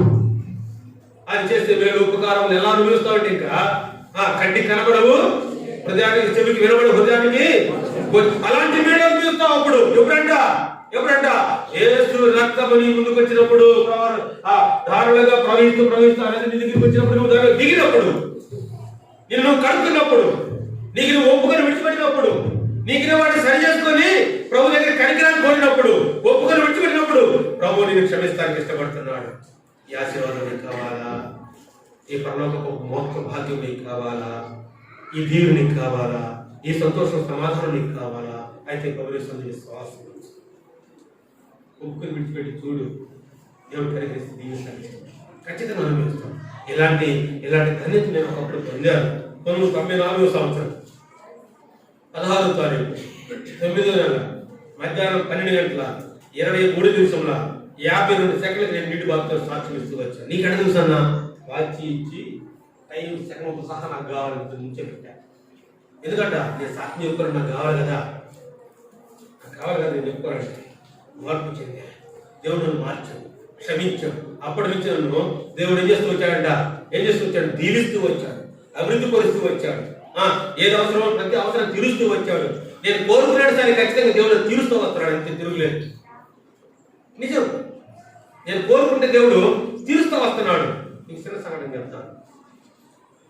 ఒక 4-5 క్రితము నేను D.Pharmacy ఫైనల్ ఎగ్జామ్స్ రాశాను. ఈ టైంలో చదువుకుంటూ ఉంటాను, ఎక్కాను చదువుతున్నా స్టూడెంట్. D.Pharmacy చదువుతూ వచ్చా. 2 సంవత్సరాల కోర్సు D.Pharmacy. ఒకరోజు కాలేజీకి పోవాలి. రేపు ఎగ్జామ్ ముందు రోజు బుక్స్ తీసా, చదువుతా ఏంటి అర్థం కావట్లేదు. ఎక్కితే కదా మనకి అంత ఇంగ్లీష్ అయిపోయినా, మనకి ఎక్కడ తీసిన డిగ్రీ దాకా ఎక్కడ తీసినా తెలుగు మీడియం అయిపోయినా, ఇక్కడ పోయి ఇంగ్లీష్ అయిపోయా. అది బుర్రకట్టగా మాత్రం లోపల పోవాలి. ఏం చేయాలి అర్థం కదా అయిపోయింది. ఇంకా గుంటూరు నుంచి పోయాను, తెలుగు పోయాను, లాంటి రూమ్లో ఉన్నాను. అది ఎగ్జామ్ కోసం. రేపు ఎగ్జామ్ అనగా ముందు తీసేది, చూసుకునేది ఏదో అర్థం కాదు, తిరగేసేది టెక్స్ట్ బుక్లు, తర్వాత టెస్ట్ పేపర్లు అన్నీ తిరగేసేది, ఏదో అర్థం కాదు. ఏదో చూడగలిగి టెన్షన్ టెన్షన్ లేదా ఒకసారి బాగా మర్చిపోయిపోయా, ఒకసారి పిల్లలు మర్చిపోయిపోయా, రకరకాల మర్చిపోయిపోయాను. ఎందుకు టెన్షన్? రేపు పొద్దున ఎగ్జామ్ ముందు చూసుకోవడం ఏం లేదు. ఒక్కరోజు కాలేజీ కావాలి, దాని పక్కన కాలేదు. కుటుంబం కోసం కష్టపడాలి కదా, పని చేసుకోవాలి కదా. ఇంకా సరే చెప్పవా, నువ్వే సహాయం చేయను, నువ్వేం చేస్తాను తెలియదు. నేను అబ్రాడ్ పోవాలి, నేను సింగపూర్ కానీ కెనడా కానీ ఐర్లాండ్ కానీ పోవాలనుకుంటున్నాను. నువ్వు దీనిలో నన్ను పాస్ చేసావంటే నీ ఉద్దేశం 4 నెలల ముందే అనుకో. నువ్వు పాస్ చేసుకొని ఫెయిల్ చేసావు నీ ఉద్దేశం కాదని నేను గ్రహించుకుంటా అని చెప్పి ప్రార్థించుకుంటాను. సరే అని చెప్పి ఎగ్జామ్ రాశాను, పోయిన ఎగ్జామ్ రాసి వచ్చాను, ఎగ్జామ్ రాసేసాను, వచ్చేసాను. నాకు ల్యాబొరేటరీస్ గుంటూరులో నెల్లూరుకు టెస్ట్ చేసిన ల్యాబొరేటరీస్ ఉంటే ఆ గుంటూరులో ఉన్న ల్యాబొరేటరీలో నేను పెట్టాను. కరోనా మూసేసారు, మూసేసిన పోయి డోర్ వేసుకొని కూర్చున్నాను. కూర్చొని కొద్దిసేపు కూర్చున్నాను పోయాను. సరే రిజల్ట్ వచ్చిన చూద్దామని చెప్పి ఓపెన్ చేసిన మొబైల్లోనే ఓపెన్ చేసి నా నెంబర్ కొట్టాను. కొట్టేదన్నా రిజల్ట్ వచ్చింది చూసుకున్నాను. చూసే ఓపెన్ చేసరికి ఫస్ట్ క్లాస్లో పాస్ అయ్యాను. ఫస్ట్ క్లాస్ మేము పాస్ అవ్వలేదు, ఇంక పక్కన ముసిరే ఉండరు మళ్ళీ కొడతాను. 3 సార్లు కొట్టా, మళ్ళీ నమ్మకోలే, నాకే నమ్మకోలే. మళ్ళీ 3వ సార్లు కొట్టా, మళ్ళీ కొట్టి అదే వస్తుంది. మళ్ళీ పేరు చూద్దాను చెప్పి పేరు నా పేరే మళ్ళీ మా నాన్న పేరు చూద్దాను, అది కూడా మా నాన్న పేరే. 2 కనపడుతుంది కింద నా నెంబర్ అక్కడ మళ్ళీ నమ్మకం నాకే నాకే చెప్పాను. నేను అబ్బా ప్రభు అని చెప్పాను. వెంటనే వేసేదంతా మొబైల్ అక్కడ పెట్టాను, మొబైల్ అక్కడ పెట్టాను. ఇక డోర్ వేసేసాను, ల్యాబొరేటరీ డోర్ వేసేసాను, నిలబెట్టేస్తున్నాను, మెరల్ డోర్ నిలబెట్టేసాను. వెంటనే మాకు ఇచ్చాను. ఇక ఏడుస్తున్నా భయంకరంగా, మీరు నమ్ముతారు భయంకరంగా ఏడుస్తున్నాను. ఎందుకు? నాకు దుఃఖం వచ్చేసింది, నాకు ఏడుపు వచ్చింది భయంకరంగా. ఎందుకంట రేపు పొద్దున నీ పోలికు నాకు అర్థం నాకు ఏం స్విచ్ అంతా రాసి రావడం అయింది. నేను ఫస్ట్ క్లాస్లో పాస్ అవుతుంది. అసలు నాదే కదా, నాకే డౌట్ ఇస్తుంది. ఇంకా తర్వాత నాకే డౌట్, మళ్ళీ నాకే డౌట్. ఎందుకు? దాని ప్రింట్ తీసినా ఇంకా డౌట్. నాకు ప్రింట్ తీసిందా బయటకు తీసిందా మళ్ళీ మా భార్యకు చూపించిందాక ఇక మా భార్యకి ఫోన్ చేస్తాను. మా భార్యకి ఫోన్ చేస్తే మాట్లాడలేకపోతున్నాను. ఎందుకు మాట్లాడలేకపోతున్నాను అంటే అక్కడ నోటు మాట్లాడలే. నాకు ఏం మాట్లాడుతున్నాను చూస్తే నేను అంతకనిసి దాదాపు ఏడ్చేసినా చూస్తే అయిపోయి కన్నుల్లో చూసుకొని శుభ్రంగా దేవుని స్తుతించి అన్నా ఏమన్నా చూస్తా, ఎంతటి వాడను నేను యేసయ్యా, కొంతైన యోగ్యుడను కానయ్యా, ఇంతగానం హెచ్చించుటకు ఈ స్థితిలో నన్ను చుటకు అనుకొని అక్కడ నిమ్మడించిన తర్వాత హృదయము అప్పుడు నోరు తీసి దేవుని కాము కూర్చొని మళ్ళీ అందరూ చెప్తాను. అప్పుడు నేను ముందు రాసుకొని కూర్చొని మా భార్యకి ఫోన్ చేసి అన్న చెప్తే మామూలు చెప్పాను. అప్పుడు తక్కువ వచ్చేస్తుంది, ఏడు వచ్చేస్తుంది. కానీ నాకు పాస్ అయినమ్మా, నేను ఫస్ట్ క్లాస్లో దేవుడు నన్ను పాస్ చేశాడమ్మా. అవునా అవునా అవునా అని చెప్పి దేవుడు స్థితించాను. వాళ్ళ అక్కోళ్ళకి దేవుళ్ళు ఫోన్ చేసి మా అక్కోళ్ళకి ఫోన్ చేసేవాళ్ళు. ఇక అందరూ ఫోన్ చేస్తా ఉంది. అర్ధ గంటకి మళ్ళీ ఫోన్ చేసింది. ఆయన ఏంటి పాస్ అయితే పెట్టి కూర్చోదు ఫస్ట్ క్లాస్ వచ్చి కూర్చోదు నువ్వు అని మళ్ళీ ఫోన్ చేసింది. ఫోన్ ఎందుకు నేను సంతోషపడి గంతులేసేవాడు. మామూలుగా ప్రతిసారి ఏదైనా దేవుడు కార్యం చేసేటంటే దేవుడు గణపరుస్తూ నా దేవుడు తక్కువ వచ్చిన నువ్వా, నా దేవుడు తక్కువ చూపిస్తావు నువ్వా, ఎవరు నా దేవుడు అంటే నువ్వు అని సంతోషపడేవాడు. బాగా ఘనంగా మాట్లాడేవాడు అన్నమాట నేను దేవుడి గురించి. అప్పుడు విషయంగా మాట్లాడుతున్నాను ఫోన్లో. ఆమె డౌట్ వచ్చింది, అంత డౌట్ ఇన్నా మళ్ళీ ఫోన్ చేసింది. అందుకైనా అప్పుడు విషయం అంతా చెప్పాను. ఏంటంటే డీజే సంగతి ఎందుకు చెప్తానంటే, మనము దేవుడికి లోబడితే దేవుని దగ్గర ప్రతి విషయాన్ని హృదయపూర్వకంగా చెబుతుంటే ఒప్పుకొని విడిచిపెడితే తప్పిదం దాచిపెట్టుకోకుండా లోపల పెట్టుకోకుండా పెట్టుకొని ఉబ్బి ఒకరు పట్టాలని పడిపోతే పోయిద్దాం ఏదంట నష్టాలు బాగా అయితే కానీ దేవుని కాడ ముందేసి ఒప్పుకొని విడిచిపెట్టి చూడు ఎంత శాంతి ఉంటుందో, ఎంత సంతోషం ఉంటుందో, ఎంత ఆనందం ఉంటుందో, ఎంత వినోదంతో కూడము, ఎంత దీవెన చెప్పంట. ఎప్పుడైనా అనుభవించగలుగుతాం అవన్నీ మేలు ఆశీర్వాదాలు దీవెనలు శాంతి సంతోషం సమాధానం రక్షణ పాపక్షమాపణ నెమ్మది నేను ఎప్పుడు అనుభవిస్తామంట ఒప్పుకొని విడిచిపెట్టినప్పుడు.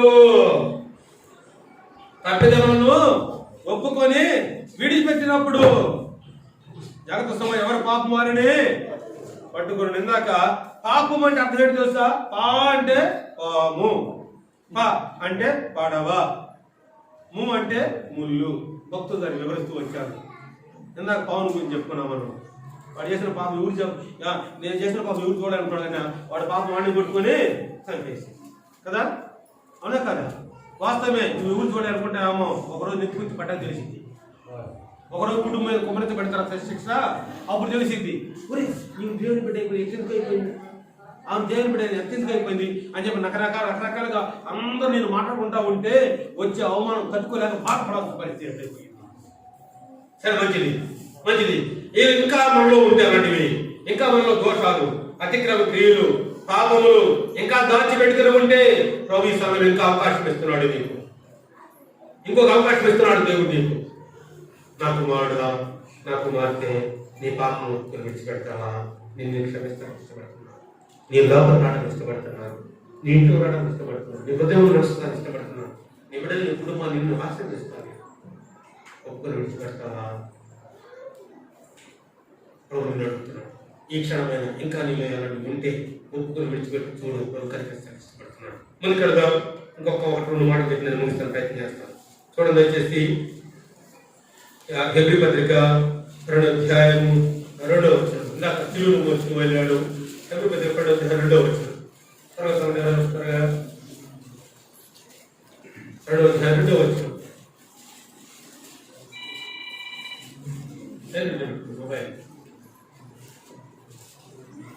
హెబ్రీ పత్రిక 2వ అధ్యాయం 2వ వచనం.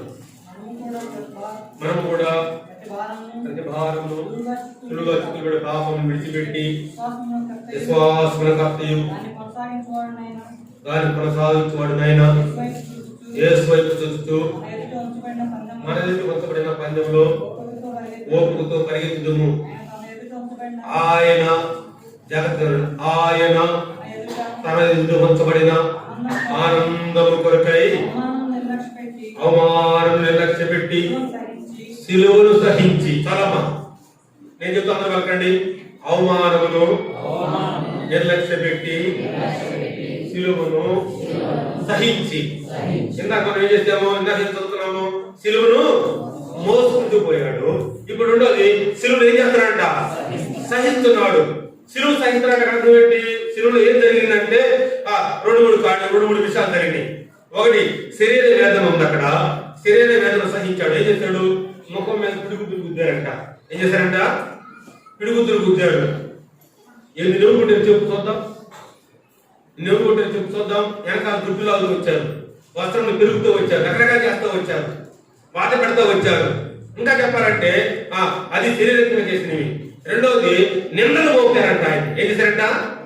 నిందలు వాస్తవంగా ఆ తప్పు ఆయన చేయదా. నిందలు మోపేసరికి దాన్ని ఏం చేసి వచ్చాడంట? ఆయన సహిస్తూ వచ్చాడు. నింద అవమానం నిర్లక్ష్య పెట్టి అక్కడ రాయబడుతుంది. అవమానం నిర్లక్ష్య పెట్టి సిలువను సహించి అవమానమును ఏం చేసి వచ్చాడు? ఆయన నిర్లక్ష్య పెడుతూ వచ్చాడు. అంటే భరిస్తూ వచ్చాడు. తర్వాత మూడవది ఆయన మూడవది తండ్రితో ఉన్న బంధాన్ని తెంచివేశారు కాబట్టి ఆయన ఏం చేస్తూ వచ్చాడంట? తండ్రితో ఉన్న ఎడబాటును సంపూర్ణంగా వదిలిపెట్టాలని ఇష్టపడుతూ వచ్చాడు. మూడొంతుల బాధను అనుభవిస్తూ వచ్చాడు. సిలువను సహించిన మాటలో మూడొంతుల భావాలు ఉన్నాయి. చాలా విషయాలు ధ్యానించుకుంటే చూపులు పెడుతున్నాను. ఇక్కడ ఆయన పరలోకంలో కనబడే ఆనందం కొరకై సిలువను సహించి దానికి ముందుగా అవమానం నిర్లక్ష్య పెట్టి ఏం పెట్టంటమ్మా? అవమానం నిర్లక్ష్య పెట్టి. అవమానం అంటే చెప్పుకుంటారా? చిన్న సంఘటన జరుగుతుంది. మా భార్య మెడికల్ డిపార్ట్మెంట్. నేను ఇటీవలే దేవుని దేవాలయ గుంటూరులో నెల్లూరు ముందు ల్యాబొరేటరీ అమ్మేశాను. ఎందుకు ఫార్మసీ పాస్ అయిందని చెప్పి అమ్మేశాను. 3 నెలల క్రితం అమ్మేసి ఊళ్ళో గవర్నమెంట్ హాస్పిటల్లో ఫార్మసిస్ట్ గారు నాకు ట్రైనింగ్ అక్కడ వేస్తారు. నేను అప్లై చేస్తే అది కంప్లీట్ చేసుకొని మొన్న 2 రోజుల క్రితాన్ని మరి రిలీవ్ మోడల్ తీసుకొని మొత్తం అన్ని తీసుకొని చేశాను. ఇంకా మిగిలిన పనులని అది చూసుకోవాలి. సరే మొత్తానికి ఆ మెడికల్ డిపార్ట్మెంట్ ఆమె ఒకరోజు నైట్ డ్యూటీ చేశారు.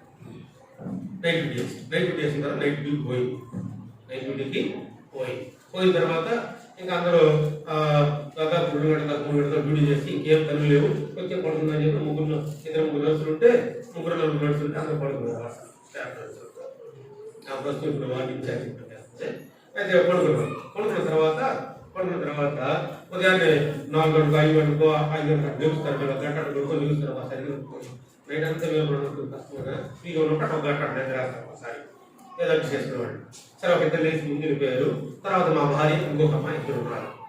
వాళ్ళిద్దరులో మా భార్య లాస్ట్ చేసిన దానికంటే ముందు ఇంకొక అమ్మాయి ఉన్నారు కదా, పడుకున్న అమ్మాయి. ఆ అమ్మాయి లేచి మెడలో దొరుకుతుంది. సార్ చేయి లేదు, బంగారు చేయి లేదు. ఆ మెడలో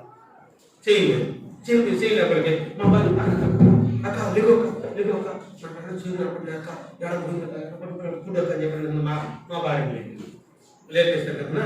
లేచి తీసుకుంటే ఆ అమ్మాయి బాబాకు అని చెప్పి సాగుతున్న అమ్మాయిని ఆపి ముందు లేచి ఫస్ట్ బెడ్షీట్ అని ఇదిలిచ్చి మొత్తం అంతా కింద మొత్తం చూసి అక్కడెక్కడ లేదు లేకపోతే అయిపోయినప్పుడు ఇంకా వాళ్ళే అడిగి ఇందులో అన్నాడు ఏడాది వాళ్ళని నీళ్ళు అడిగి ఆరోగ్యంగా వెళ్ళాలని అందరు డ్యూటీలు ఇంటికి వచ్చేసాడు.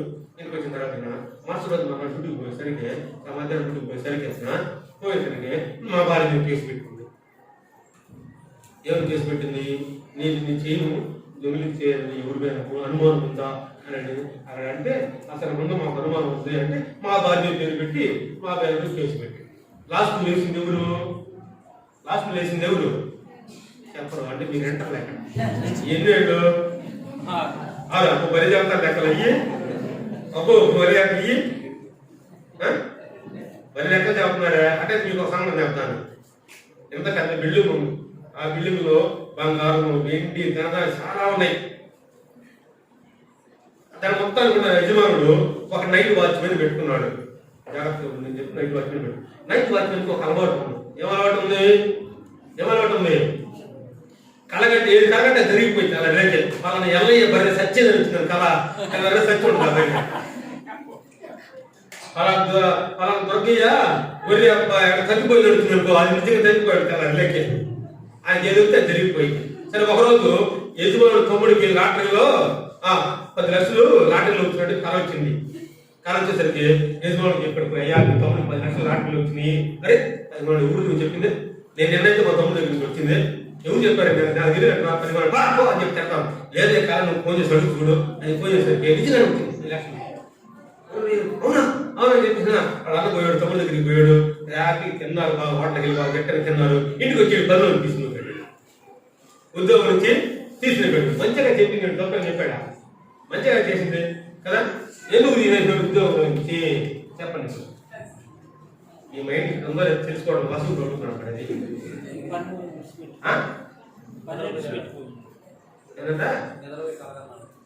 నిద్రపోయి కలగన్నాడు. ఇప్పుడు ఆయన కూడా కలగంటాడు, రేపు సచ్చాడనే పోతాడు కదా.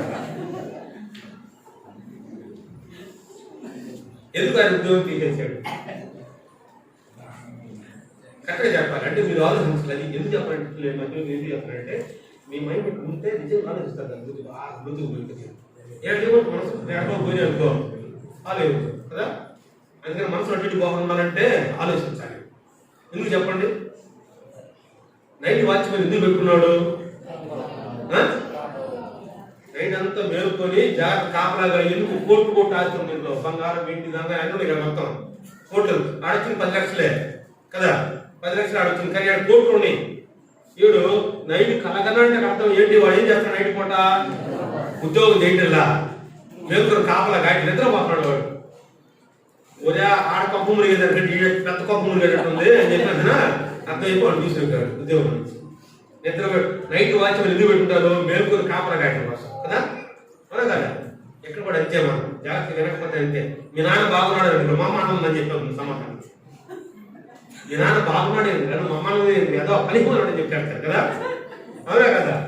ఎందుకంట తాను వెంకట్రావు తాను శ్రీనివాస్ అంటే తిరుమల లంబు చెప్పులు స్కూల్లో చదువుతా సార్ వచ్చాదన్నా రే వెంకట్రావు గంటకి 8 నిమిషాలు చెప్పురా లేచాడు వాడు. వెంకట్రావు వాడు లేచి అమావాస్య అన్నాడు. ఏమన్నాడు? అమావాస్య అండి. ఇదేంత కనుగొన్నాడు. కూర్చోరా కూర్చో. నేను అడిగింది ఎందుకు చెప్పింది అట్లా పనికి మాట్లాడు అన్నాడు. పక్కన శ్రీనివాసు సార్ నేను చెప్తాను సార్ అని చెప్పాడు. చెయ్యి లేదా శ్రీనివాసు చెప్పురా కరెక్ట్గా చెప్పురా. అలాగే వాళ్ళు వేసి ఖచ్చితంగా అమావాస్య ఖచ్చితంగా పౌర్ణిమ రెడీ లేచి అడిగింది ఏంటి? గంటకి 8 నిమిషాలు అడిగాడు. పౌర్ణమికి అమావాస్య సంబంధం దాంట్లో ఏమడిగాడు వినకపోతే ఎట్లా ఉంటుంది అప్పుడు వ్యవహారం. అదేందా ఏం చెప్తాడు? వినకపోతే ఎట్లా ఉంటుంది వ్యవహారం కదా. అవునా కదా? అందుకని మీరు నాకు చెప్తుంటే మీరు వింటాలని అనిపించింది. నాకు చెప్పగలుగుతాను ప్రశాంతంగా. మీరు వింటాలని అనిపించింది నాకు. నేను చెప్పే ఉపయోగం ఉంది కదా. నేను స్వతంత్రం ఉపయోగిస్తాను. అయితే సరే లాస్ట్ లేచింది ఎవరు? వాస్తవానికి మా భార్య కదా. లేపిందే బాగుంటుంది అమ్మాయి. మా భార్యని ఎక్కడ పెట్టింది? పెట్టాల్సిన ఊరి మీద వాసన చెప్పడం డౌట్ ఉంటే ముందు లేచిపోయాడు ఎవరు దుమ్ముకొని పోయినా దొరికిందా పడాలి అనుమానం వాడి మీద పెట్టచ్చు. నీకు చెప్పాలంటే లాస్ట్ ఈ అమ్మాయి లేంటే పోయి ఈ అమ్మాయి మీద పెట్టింది. నోటు 4 లేచి దొరికిందని చెప్పి ఊరి మీద పెట్టుకోవాలి. ఊరుకుంటారా? ఎందుకు ఊరుకుంటుంది? ఇంటికి వచ్చింది గట్ట మాకు వేసుకుని బాధపడతా ఇంటికి వచ్చింది. ఇంటికి వచ్చేసరికి ఏంది ఎందుకు వచ్చావు? ఏం మాట్లాడు? నేను అప్పుడు ల్యాబొరేటరీస్ నాకు వర్కర్స్ ఉన్నారు, వాళ్ళని పెట్టి ఎవరిని వస్తే రిపోర్ట్ ఇచ్చేసాను వీటిని. తర్వాత నేను మళ్ళీ వస్తే నేను వస్తానని చెప్పి నేను ఇంటికి వచ్చాను. ల్యాబ్లో వచ్చి ఇంటికి వచ్చానంటే మాకు ఒక రకంగా పెట్టుకొని బాధపడతా ఇంటికి వచ్చింది. అప్పుడే గుడి జరుగుతుంది. ఏం ఎంత బాధపడతావు అని చెప్పడానికి ఇట్లా జరిగింది. నువ్వు భయపడబాక. యేసు ప్రభువు వారు మన కొరకు ఏం చేశారంట? అవమానము నిర్లక్ష్యం పెట్టి సులువును సహించాడు మన కోసం. మనం ఎంత చిన్న వస్తాయి పోతాయి కానీ మన దేవుడిని మనం ప్రార్థన చేస్తే దాని నుంచి తప్పిస్తాడు, అవమానం తప్పిస్తాడు. ఆయన అవమానం నిర్లక్ష్యం పెట్టాడు. ఎందుకంటే మన అవమానం తప్పించడానికి మనకు వచ్చే అవమానం ఆయన భరిస్తూ వచ్చాడు. పిడుగు తిరుగుతే ఎవరు కొట్టిన చెప్పంటే ఉమ్మేస్తే అన్ని అవమానం భరిస్తూ వచ్చాడు. ఆయన ఏడు చేస్తాడు అవమానం భరిస్తూ వచ్చాడు. ఎందుకంటే మన అవమానం తీసుకెళ్ళడానికి అని చెప్పి చెబుతూ వచ్చాడు. సరే నేను ప్రార్థన చేసాం, మనసు రోజు పోయింది. ఎస్ఐ గారు కానిస్టేబుల్ నేను రాను, నేను ఏ పొరపాటు చేయలేదు. మళ్ళా 2 రోజులు పంపించాను. మూడో రోజు పేపర్లో వచ్చింది ఏమని? ఆమె పోగొట్టుకున్నాను చేయను రికవర్ అయిపోయింది, దొరికింది అది అని చెప్పి పేపర్లో వేసాను. దొరికింది. అది దొరికింది వాసన ఏడవ దొరికితే వాళ్ళకి కానిస్టేబుల్ ఏడవ దొరికితే తీసుకొచ్చి ఈయనని ఈయనకి ఇప్పించి కాదు ప్రశాంతంగా దొరికింది అని చెప్పి ఇప్పించి అతను ఈయనకి ఇప్పించింది. అది ఆ చైన్ ఆమె కాదు వాసన దొరికింది. ఆడగారు ఏడవ దొరికింది, ఊళ్ళో బాగుంటుంది దొరికింది అనమాట. రికవర్ చేసి ఈయనకి ఇప్పించింది ప్రశాంతంగా. అంటే ఈ ఆడది బాగా అయితే ఎందుకు ఫీల్ అయిపోయింది? ఈమె అవమానము నేను చేయకపోయిన తప్పు అప్పటికి నిజం చెప్పిన డబ్బులు కావాలంటే 4 చైన్లు ఉన్నాయి. ఎన్ని చైన్లు ఉన్నాయి? బంగారు చైన్లు 4 ఉన్నాయి. 2 ఏమో చేయించుకున్నాయి, 2 ఏమో గిఫ్ట్గా ఇచ్చినాయి. అవి వేసుకోవడానికి మనసాగా సత్త వాపు దాచి పెట్టుకుంటా ఉంటే ఆమె ఇంకోటి దుమ్ములు ఇచ్చింది. ఇంకా అడగపోయా అవసరం ఏమొచ్చింది? అన్న మన దేవుని బిడ్డలు ఎందుకు చేస్తున్నారన్న, ఎందుకు చేస్తున్నారన్న మీరు చేసుకున్నాం, ఎందుకు చేస్తున్నాడు శాంత ఎప్పుడు కారణం. ఒకసారి నెల్లూరు కొత్తగా పోయి ఉద్యోగం నెల్లూరు పోయి ఎవరు అడగాలి తెలియదు, చాలా కష్టాలు అయిపోయి ఇంట్లో బియ్యం తెచ్చుకున్నప్పుడు తెలియదు, అర్థం కాదు ఎవరు అడగాలి. కొత్తగా పోయింది ఎవరు నడిపి ఎట్ట అవమానం ఫీలింగ్ పోవాలి మనము అని చెప్పి అర్థమైపోయి చాలా బాధపడ్డా. అక్కడికి తెగించి ఒక అడిగితే 200 అడిగితే లేవన్నాడు. అబ్బా అక్కడ చూసుకో కింద పడిపోయాయి అడగంగా 200 అడిగితే ఇల్లేదే లేవన్నాడే అడిగేనే అని చెప్పి చాలా ఫీల్ అయిపోయింది, అవమానం ఫీల్ అయిపోయింది. ఇది అర్థమైపోయి పడుతున్నా. అప్పుడు చేయించడం ప్రారంభించా. కొంతమంది సలహాలు తీసుకున్నా, కొన్ని పాఠాలు నేర్చుకుని చేయించడం ప్రారంభించి చేసుకున్నాను కాదు, ధరించుకున్న అన్నీ చూసుకోండి అని చూపించడం వాసు కాదు. తీసుకెళ్ళి పెట్టుకొని మొన్న ఒకసారి ఒక 5 లక్షలు అవసరం తీసుకెళ్ళాం. మొత్తం ఎవరు అడగాలి నాకు చేయించాలి. తీసుకెళ్ళాం, మొత్తం బ్యాంకులో పెట్టుకున్నాం, హ్యాపీగా తెచ్చుకున్నాం, వాడుకున్నాం. అట్లా మేము తర్వాత వచ్చినాయి మళ్ళీ తీసుకున్నాం, తెచ్చిపెట్టాం. బాగా పోయింది కదా, ఎవరు నారాల్సిన పని లేదు కదా, ఎవరి దగ్గర మీ దేశం అడగాల్సిన పని లేదు కదా. అనుకున్న వాటితో మనం ఉపయోగించుకున్నాం లేదా? ఉపయోగించుకున్నాం. ఇంకో సందర్భంలో చెప్తాను చెప్పాను, ఇంకో సందర్భం చెప్తాను. ఇట్లా చెప్పుకుంటూ పోతే ఒకసారి చాలా కష్ట పరిస్థితి అయిపోయింది, చేతిలో డబ్బులు లేవు. ఏకై రింగు దాంట్లో దేవుడి కార్యం జరిగింది, ఇచ్చేసాం. మన భాగం ఇచ్చేసాం చాలు. ఏంటంట ఆయా సందర్భాల్లో అవసరం వచ్చినప్పుడు వాడుకోవడం కోసం, ధరించుకొని గొప్పగా చూపించుకోవడం కోసం కాదు ఇక్కడ అర్థం. అదేంటా అంటే కొన్ని సందర్భాల్లో మనకు అవి సహాయపడతాయి. మెరుగు కలిగి పోవాలి, అది కూడా మనం తెలివి కలిగి ఉపయోగించుకోవాలి. ఎందుకంటే అవమానము అప్పుడు అమసుడు కాదు సంతోషం ఇంటికి వచ్చింది. ఏంటి సంతోషం వచ్చాడంటే దేవుడు నా చేసిన నిందలు తాగించి వేశాడు, దొరికింది, ఈ నిర్దోషి నిరపరాధి తీసుకోలేదని చెప్పి నన్ను ఆ అవమానం నా మీద తొలగిపోయింది. చూసావా అక్కడ తీసుకోపోయి అక్కడ వేసిందిరా, అక్కడ నింద అని అందరూ చెప్పుకున్నారు. అక్కడ తింటా వచ్చారు అందరూ. నేను తలెత్తుకొని హ్యాపీ రాగలిగాను అని సంతోషం వచ్చింది. మనసులో గుడి నుంచి వెళ్ళిపోతున్నా. ఏంటంట అవమానము పోయి ఎవరు పోయిందంట? యేసు ప్రభువు అన్నట్టుగా సిలువను మోసాడు. రెండోది సిలువను సహించాడు. దేనికోసమంట? పరలోకమున ఆనందము కొరకు, పరలోకమున ఆనందము కొరకు. మూడవది సిలువలో సాతాను యొక్క తలను చెదగదొక్కి విజయం సాధించాడు, సిలువలో విజయం పొందాడు. ఇక్కడ సిలువ మోసిన దాంట్లో ఆ మూడొక్క అనుభవాలు మనం చాలా లోతుగా చాలా విషయాలు ఉన్నాయి. కానీ ఇక్కడ ఇంకా చెప్పాలన్న మాట ఏంటంటే యేసు ప్రభువు సిలువలో పలికిన 7 మాటలు మనం ధ్యానించాలి. ఎలా దాంట్లోకి వద్దులేదు, నేను చేస్తున్నాను. మొదటి మాట చెప్పి నేను ముగిస్తాను, సరేనా?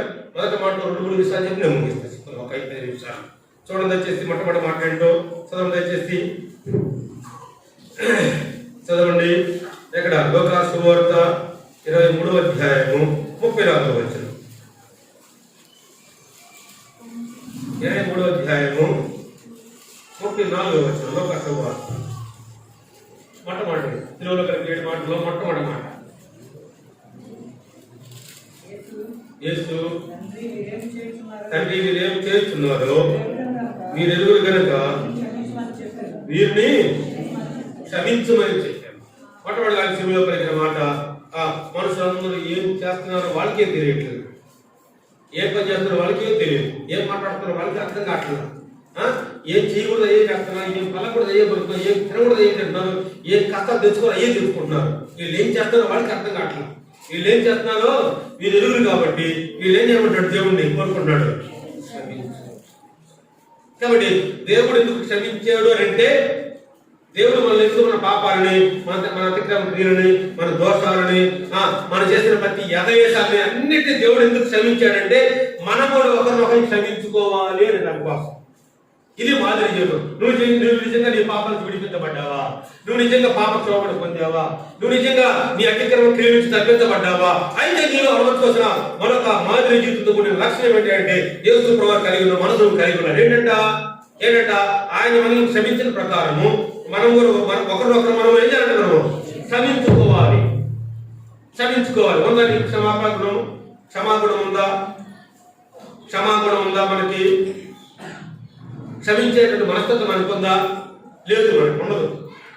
ఏం చేస్తాను వాడండి అన్ని పోయినట్టుగా ఉంటారు, బాగుంటారు, ప్రశాంతంగా ఉంటారు. సందర్భం వచ్చేసరికి 4-5 సంవత్సరాల జరిగిన సంఘటన చేస్తారు బయటికి. నిజం, నేను చాలా 7 రాష్ట్రాలు తిరిగాను. మొత్తం నేను 7 రాష్ట్రాలు తిరిగా, ఎన్నో సంఘాలు చూసి, ఎన్నో కుటుంబాలు చూశాను, నేను ఎన్నెన్నో పరిస్థితులు చూశాను. నాకు తెలుసు, చూసినట్టే చెప్తాను మీకు, నేను కొత్తగా చెప్తున్నా. 6 సంవత్సరాలు 10 సంవత్సరాల క్రితం సంఘటన తీసుకొచ్చి మాట్లాడి మా రాదు ఇప్పుడు మా లేదు ఏంటంట బుద్ధుతా ఒళ్ళు కొడుకుంటా తెస్తారు ఇక్కడ మనసు పెట్టండి. వాళ్ళు ఏం తెచ్చింది అప్పటి నుంచి వచ్చింది ఆ శక్తి అంతా. కొద్దిగా అన్నం పెట్టామా అంటే ఆడా నేర్చం వచ్చింది. ఏడొచ్చేసరికి అబ్బో కింద నుంచి పైకి వచ్చింది ఆ శక్తి ఎక్కడ వచ్చిందో ఒకసారా కదా వచ్చింది. వచ్చి మాట్లాడుతుంటే ఉంటది ఇక్కడ ఓరింపులే, ఇంకా ఓరింపులే. కుటుంబం దగ్గరికి వెళ్ళా, విశ్వాసం ఆయన పక్కగా నమ్ముకున్నాడు, ఆయన కొంచెం నమ్ముకుని ఉంది. సరే విశ్వాసం అని చెప్పి చేసుకున్నాడు, మంచి విశ్వాసం అని చెప్పి చేసుకున్నాడు. ఇద్దరు గౌరవం వచ్చి ఒకరోజు చూద్దాం చెప్పి నా ఊరి ఇంటికి పోయా. సౌండ్ నిలబడతావు దూరం చేసుకుని సౌండ్ నిలబడుతుంది. ఎంత సౌండ్ నిలబడుతుంది వేసేస్తుంది, సౌండ్ నిలబడుతుంది చెప్తున్నా. తెలిసి ఎవరు పడకాలి ఎందుకు 2 రోజులు అలా చూస్తున్నాడు సౌండ్ ఏంటో. సరే అటు పోయేస్తున్నా కిటికీ తీసినా తెలిసి బాగా సీకులు బాగుతా ఉన్నమాట, బాగుతా ఉంది, దంచుతా ఉన్న రోడ్డు వేసిన చట్నీ లాగా. ఏం జరిగిందంటే అప్పుడు మాట్లాడితే నువ్వే ఉద్యోగం చెప్తాను, నేను కూడా చెప్తాను ఉద్యోగం, నువ్వే సంపాదించి నేను చెప్పేది నీకు లెక్కలు, నేను సంపాదిస్తాను నీకంటే ఎక్కువ. నేను తిరిగి మాట్లాడతా ఇంకా సీకులు తీసుకొని ఎగబడి కొడతా ఉంది, అడ్డం పెట్టుకుంటా ఉన్నాడు. అవాదు ఏం చేస్తాడు నాకు లేదు, ఏం చేస్తాం కదా. కొన్ని కుటుంబాలు తీసుకుంటూ చూస్తాం మనం కొత్త చూడమా పట్టకపోయినా కనీసం అబ్బో ఒక మాట మాట్లాడితే 100 మాట సర్రం పెట్టిపోతాయి. లోబడి స్వభావం లేదు. ఏంటంట ఎందుకు లోపడలేను మెమ్మ చేసిన మాట అదంతా నేను లోపడలేదు. మీ నాన్న చేశాడు, మీ అప్పుడు చేసిన పని ఇది, నేను కాదు. ముందు వాళ్ళు చెప్పుకో ఇదంట ఇట్లా పెట్టి అట్ట పెట్టి చెయ్యి తప్పో ఏం చెప్తాము మనం మీకు వలస పెట్టాను. నువ్వు నిజంగా విశ్వాసం అయితే అప్పుడు ఎందుకు చెప్తారు, ఇప్పుడు మళ్ళీ ఇప్పుడు వాడు మర్చిపోవాలి కదా, విడిచిపెట్టాలి కదా, క్షమించాలి కదా. నీకు లేకపోతే క్షమాపణ కూడా నీ తోడు సహోదరుడే నువ్వు క్షమించలేకపోతే నీ దేవుడు నిన్ను క్షమిస్తాడు? క్షమించడు. బైబిల్లో ఉన్న మాట, నేను మిమ్మల్ని క్షమించిన ప్రకారము మీరును ఒకరికొకరు ఎప్పుడు దాకా క్షమించాలయ్యా అంటే 7 దినం మట్టుగా కాదు ఏదంట 70 ఏళ్ళు మట్టుకు ఏదంట 70 సంవత్సరాలు క్షమించాలంట. నీ చక్కగా 30 సంవత్సరాలు లేవు, నువ్వు వడబోసు తెచ్చి గోల్ చేస్తుంటే మరి క్షమాపణ నీళ్ళు అన్నా కాదులేన్నా నాకు పడదలేన్నా. ఎందుకు పడదు నీకు? ఆయన లేదు, నీకు ఆటపోయింది నీళ్ళు లేదు, దేవుడు నీళ్ళు లేదు. దేవుడు నిన్ను క్షమించాలా? దేవుడు నిన్ను మన్నించాలా? దేవుడు నిన్ను రక్షించాడు కదా, క్షమించాలి. ఆయన లేదు, నీకు ఆటపోయింది, నీకు కూడా బుద్ధి వాళ్ళు పోయిందా? నువ్వు సర్దించుకోను, నువ్వే తగ్గించుకోను, తప్పే ఉంది. దేవుడి దగ్గర నీకు కూడా ఫలం ఎక్కువ. ఏందన్నా 40 సంవత్సరాలు నా సీనియర్కి ఆయన వెనకాల మొన్నొచ్చాడంట. ఎవరు కాదు నేను అర్థం సీనియర్కి, ఎవరు కాదు సీనియర్కి? విశ్వాసంలో క్రియలో జీవితం మాజీ జీవితం లేకపోతే 40 సంవత్సరాలు ఎందుకు? నువ్వు బస్సు కావాల్సిన సత్తా బుద్ధుకోవడం ఎందుకు? చెట్టు పేరు చెప్పి కాయనంటే ఎందుకు? నేను ట్రస్ట్ సొసైటీ బుద్ధుకోవడం ఎందుకు? ఈ తలంపని ఎందుకు నీకు లేకపోయినా? నీకు ఉంటే వాగ్దానం మాజీ జీవితం జీవించు. నువ్వు తోటి వారికి క్షమించు, తోటి వారితో అడ్డు చేసుకుని సర్దుకొని పో ముందుకి. దేవుడి కొరికి లోబడు, తలంచుకో, ఒప్పుకో, పర్లేదు సైన్కి దేవుడి కొరికాయి. దేవుడు నిన్ను ఆశీర్వదిస్తాడు. ఓదార్పు లేకపోయా, సహనం లేకపోయా, విధేయత లేకపోయా, లోబడి స్వభావం లేకపోయా, క్షమించే గుణం లేకపోయా, నువ్వెట్ట దరిద్రుడు అవుతావు, నువ్వెట్ట దేవుడు బిడ్డ అవుతావు? లేకపోయినా నీలో ఉంటే క్షమించి చూడు, మాదిరి చేసి చూపించు దేవుడిలాగా. ఒక సంఘటన చెప్తాను. ఇక్కడ మత్తయి సువార్త 18వ అధ్యాయము 24వ వచనం నుంచి 35వ వచనం దాకా ఇంటికి పోయి చదువుకోండి. నేను ముగిస్తాను త్వరగా. మత్తయి సువార్త 18వ అధ్యాయం 24వ వచనం నుంచి 35వ వచనం దాకా ఇంటికి పోయి చదువుకోండి. అక్కడ చూడండి నాకైతే చూడండి అందరూ ఇంటికి పోయి మీరు చదువుకోండి. ఒక యజమానుడు కొన్ని తలాంతుల నుంచి మీరు కొన్ని తలాంతులు ఒప్పించాడంట ఒక దాసునికి. ఇచ్చిన తర్వాత అన్ని అయిపోయిన యజమానుడు తిరిగి వచ్చాడు. వచ్చిన తర్వాత నేను 10,000 తలాంతులు అప్పించాను కదా, వాటి నా గుడ్డితో సహా మొత్తం కొట్టు అని చెప్పాడు. అనేసరికి అతని దగ్గర ఏమి లేవు. నాకైతే అతని దగ్గర ఏమీ లేవు. నువ్వు పోయి నిన్ను, నీ భార్యని, నీ పిల్లల్ని, నీ కలిగిన ఆస్తిని మొత్తం అమ్మి నా బాగు తీరుతున్నాడు యజమానుడు. ఎవరు? అతను తన భార్యను, తన బిడ్డలను, అక్కడ రాయబడింది, తన కలిగిన ఆస్తిని అంతటిని అమ్మి నా బాగు తీర్చున్నాడు యజమానుడు. అనేసరికి అయ్యా కొంచెం టైం అయ్యా, ఆయన కొంచెం ఓర్చుకయ్యా, అయ్యా అని బతిలాడేసరికి సరే పో, నీ వారు రాసినట్టు తన మొత్తం నేను క్షమించేసేస్తున్నాను, నీ కొంత క్షమించేసేస్తున్నాను అని చెప్పి తీర్చేసాడు. అప్పు తీర్చేసినట్టు మొత్తం రాసేసాను, క్షమించేశాడు. ఎంత అక్కడ 10,000 తలాంతులు రాయబడింది. అక్కడ ఎన్ని తలాంతులు? 10,000 తలాంతులు. 10,000 ఒక తలాంతు 3,600. ఎంత ఒక తలాంతు? 3,600 ఇంటూ 10,000 ఈజ్ ఈక్వల్ ఎంత? ఎంత? 1,60,00,000 అనుకుంటారు. చూడండి, లెక్కేసుకుంటాడు కాబట్టి మీకు అర్థమైంది. 1,60,00,000 వచ్చింది మొత్తం లెక్కేసుకుంటే. ఎంతంట? సరే కోటి కాదు, 3,60,00,000 వచ్చింది. ఎంత వచ్చింది? 3,60,00,000. ఏది? 10,000 తలాంతులు లెక్కేసుకుంటే 3,60,00,000 క్షమించేశాడు. క్షమించేశాడు అని పంపించేశాడు. ఆ దాసు ఇంటికి ఎత్తుకున్నాడు. హ్యాపీ గంతులేసుకుని సంతోషంగా ఉన్నాడు. అతనికి ఇంకొకతను తనకంటే ఇంకా కడిగి పేదవాడు ఒకతను అప్పు తీసుకున్నాడు ఇతని దగ్గర. ఏం తీసుకున్నాడు? 50 దేనారం. ఎంతట? 50 దేనారం. 50 దేనారంలో 100 దేనారాలు అనుకున్నాడు అక్కడ రాయబడింది. 100 దేనారాలు. ఒక దేనారం 50 పైసలు రాయబడింది అక్కడ. 50 పైసలు. అప్పుడు 100 దేనారాలు, ఒక దేనారం 50 పైసలు, 100 దేనారం అంటే ఎంత? అప్పుడు మొత్తం కలిపి 50 రూపాయలు. ఏది? అతనికంటే కింద తక్కువ స్థితి ఉన్నాడు అన్నమాట. అడిగేసాడు, అయ్యా అన్న దేవుని 50 రూపాయలు ఇచ్చిస్తాను కావాలన్నాడు. గడి గొంతుకోడుకున్నాడు. పోయాడు ఏదో ఏమంటున్నాడంట? గొంతుకుంటున్నాడు. నా 50 రూపాయలు ఇస్తావా? చిత్త బాగుంటాను నేను బిడ్డ గొంతుకుంటున్నాను, పేక కొట్టుకున్నాడు. అట్లాగే గొంతు 3,60,00,000 క్షమించాడు. నన్ను 50 రూపాయలు ఏమనుకోబడి నేను క్షమించుకుని బాగుండదా? గెట్టుకుంటున్నాడు, గొంతుకుంటున్నాడు గట్టిగా. ఈ సంఘటన అంతా కూడా పక్కలు, ఆ పక్కలు, ఈ పక్కన అందరూ చూసి పోయి అసలు యజమానుడు చెప్పాడు, అయ్యా నువ్వు 3,60,00,000 క్షమించే కదా నీ దాసుడికి. వాడు పోయి వాడికి దాసుడికి 50 రూపాయలు అచ్చుండేసరికి నా ఎత్తావా సత్తావా చెప్పి గెట్టి పోయి గుంతుకుంటున్నాడు వాడిని. పాపం కటికి పేదవాడు గుంతుకుంటున్నాడు. ఇంటికి పోయింది. ఈ వార్త అంతా పోయి యజమానుడికి చెప్పేదైతే యజమానుడు వాడు పిలిపించాడు. మళ్ళీ తిరిగి ఏమని, వాడు పిలుచుకోరంట పోయి చెప్పి పిలిపించాడు. పిలిపించేసరికి అన్న వచ్చాడు. అయ్యా ఇంకా పిలిచారంటగా, ఆయన పిలిచారంటగా అనేసారన్న. పిలిచాను. ఏంది అక్కడ ఏంది గొడవ జరుగుతున్నాడు? ఏంది? ఏం గొడవ? ఏం లేదు.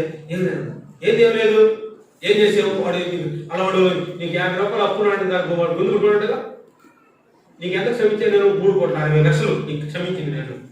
వాడెంత తప్పు ఉంది? 50 రూపాయలు. 50 రూపాయలు నువ్వు క్షమించలేవా? 50 రూపాయలు ఓర్చుకోలేవు నువ్వు? సత్తావా? నేను నా గట్టి కొట్టుకుంటే నువ్వేమైపోయావు? నేను క్షమించాను, నువ్వు ఎందుకు క్షమించలేదు అని.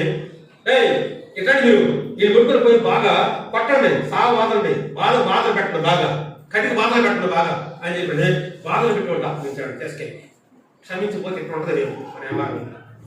ఎందుకంట నీ తోటి వారు నువ్వు క్షమించకపోతే ఏదంట, నీ తోటి సహోదరు నువ్వు క్షమించకపోతే పరలోకమందున మీ తండ్రి మనల్ని కూడా క్షమించడు. తీసుకెళ్ళి ఇప్పుడు దాకా పడిన కష్టము, ఇప్పుడు దాకా జరుగుతున్న జీవితము, ఇప్పుడు దాకా ప్రభు కొరకు పోయినటువంటి ఆ యొక్క ధనీకరణ జీవితము మొత్తం పుగిపాలయ్యి ప్రమాణాలు తోసేస్తాను నరకంలో. ఏమంటారు బతుకు? ఏమంటారు బతుకు? అంతే. అందుకే ఏమంటారు మన కొడుకే, ఏమంటారు మన మనసులో ముందు క్షమాగుణం, క్షమించే స్వభావం ఉండాలి మనకి. అది ఎంతైనా సరే క్షమించు చూడు, ప్రభు నిన్ను కూడా క్షమిస్తాడు. నువ్వు చేసిన పొరపాటును క్షమిస్తాడు. మనం చేసిన తప్పిదాలు తెలియకుండా మనం తెలిసి మనం కొన్ని చేసిన వాటిని ప్రభు క్షమిస్తాడు. ఎప్పుడంట? మన బంధువులు వారిని క్షమించినప్పుడు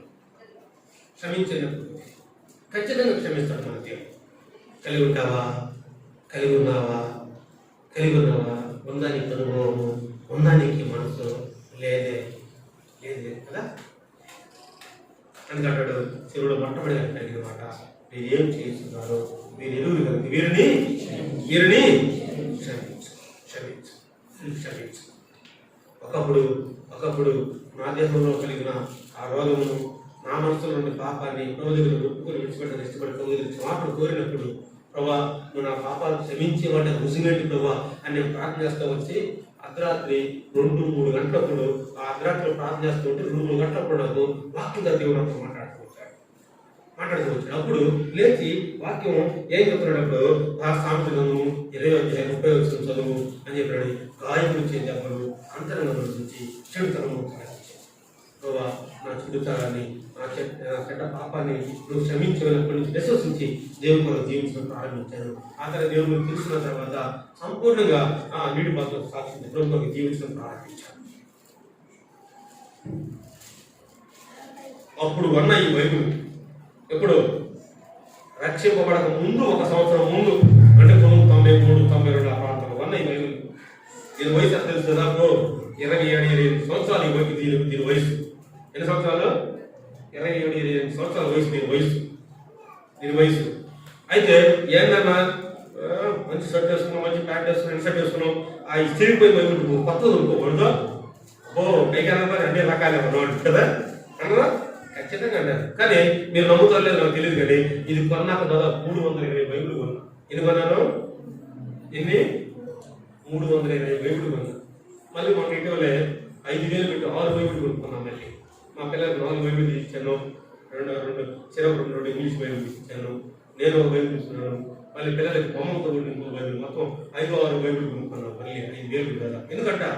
ఎందుకంట లోకంలో ఎన్ని ఉన్నా అన్ని వదిలేసి పరలోకంలో యేసు ప్రభువు ఎందుకు శిక్ష అనుభవించాడంటే ఆ పరలోకంలో కనబడుతున్న ఆనందం కొరకై అవమానం నిర్లక్ష్యపెట్టి సిలువను సహించి బాధలు కోర్చుకొని కష్టాలు కోర్చుకొని తన ప్రాణాన్ని ప్రాణంగా పెట్టేసి, ఎందుకంట ఇవన్నీ చుచ్చుకొనియే. లోకంలో ఏది శాశ్వతమో అదే కాదు.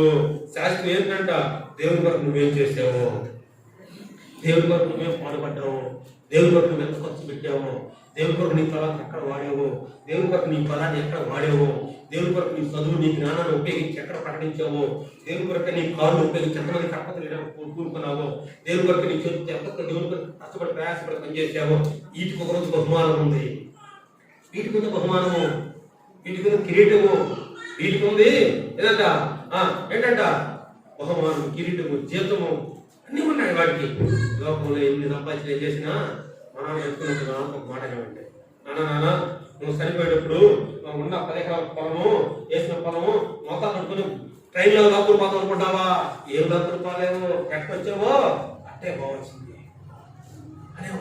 ఎందుకంటే రక్షణ పడక ముందు, ఎందుకంట దేవుడు ముందు లోకంలో ఏది శాశ్వతం కాదు. కానీ దేవుని స్వార్థ దేవుని అడిగి చూడు, లోబడి చూడు, ఇదే చూడు, ఖచ్చితంగా దేవుడు నీ ప్రతి అవసరాన్ని తీరుస్తాడు, నీ ప్రతి అక్కడిని తీరుస్తాడు. అలా తీరుస్తూ వస్తున్నాడు. విధేయతలో నిరంతరం ఉన్నారు, విధేయతలో ఆశీర్వాదం లోబడి చూడు, దేవుని ఆశీర్వాదం అనుభవిస్తావు. బిడ్డల పక్షాన్ని, కుటుంబ పక్షాన్ని, సంఘంలో, వ్యక్తిగత అన్ని విషయాలు దేవుని ఆశీర్వాదం అనుభవిస్తావు. ఒక కలెక్టర్ కుమారులు బజార్ తీసుకుని వెళ్ళాడు. తీసుకుని వెళ్ళిన తర్వాత చిన్నవాడ ఏం కావాలి అన్నాడు. డాడీ నాకు సోడా ఇప్పాడు, తాగుపోన్నాడు. పెద్దవాడు నీకేం కావాలన్నా అన్నాడు. డాడీ నీ ఇస్తున్నాడు అన్నాడు. లోపడ్డాడు. నీ ఇస్తున్నాడు, నీ కుట్టి తిప్పినాడు. వాడికి 20 రూపాయల థమ్సప్ ఇప్పించాడు. కోరుకుంటే రూపాయి సోడా, ఇదే చూస్తే 20 రూపాయల థమ్సప్. ఏది కావాలి కోరుకు. లోపడితే నీ ఇస్తున్నాడు అన్నవాడికి 20 రూపాయల థమ్సప్ వచ్చింది. ఏం కావాలి చిన్నవాడంటే కోరుకున్నాడికి రూపాయి సోడా వచ్చింది. రూపాయి సోడా కావాలా, ఇదే చూపి 20 రూపాయల అంత థమ్సప్, అంత ఆశీర్వాదం కావాలా? అంటే విధేయతలో ఎంత ఉన్నాయి, విధేయతలో ఆశీర్వాదం ఉంది, విధేయతలో దీవెన ఉంది, విధేయతలో అన్ని అందించగలుగుతాం. విధేయత చూపి చూడు వాక్యానికి, దేవునికి. లోకాన్ని, శరీరాన్ని, పాపాన్ని, సాతాన్ని జయిస్తూ క్రీస్తులో విజయసారులుగా ముందుకెడుతూ ప్రభుత్వ విధేయులనే కొనసాగుతూ బ్రతికినప్పుడు కుటుంబాలు, బిడ్డలు, ఆ సంఘాలు, ఆ వ్యక్తిగతంగా కుటుంబ సమేతంగా సంఘపాన్ని అన్ని విషయాలు దేవుడు అభివృద్ధి పరుస్తూ వస్తాడు, దీవిస్తూ వస్తాడు. ఇటు ఆశీర్వాదము, ఇటు దీవెన, ఇట్టి పాప క్షమాపణ, ఇట్టి రక్షణ, ఇట్టి ముక్తి భాగ్యము మనందరం అనుభవించలాగా ప్రభు సహాయం అనుకోరుతుంది. దేవుడి లేఖ బాగా దీవించి ఆశీర్వదించగా. ఒకరికి కళ్ళు మూసుకున్నందరూ ప్రార్థన చేసుకున్నాం. ఒకరికి కళ్ళు మూసుకోండి, అందరూ ఒకరికి కళ్ళు మూసుకోండి.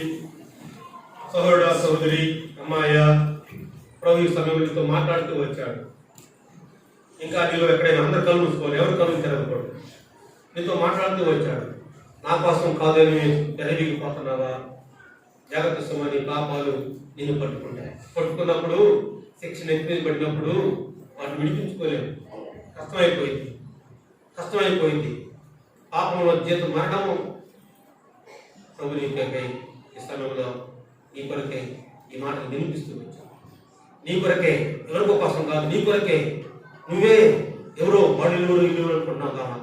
నువ్వే నీకోసమే దేవుడి సమయంలో నిన్ను రక్షిస్తానికి ఇష్టపడుతున్నాడు, నిన్ను క్షమిస్తానికి ఇష్టపడుతున్నాడు, నీకు మోక్ష భాగ్యం అనుభవిస్తానికి ఇష్టపడుతున్నాడు.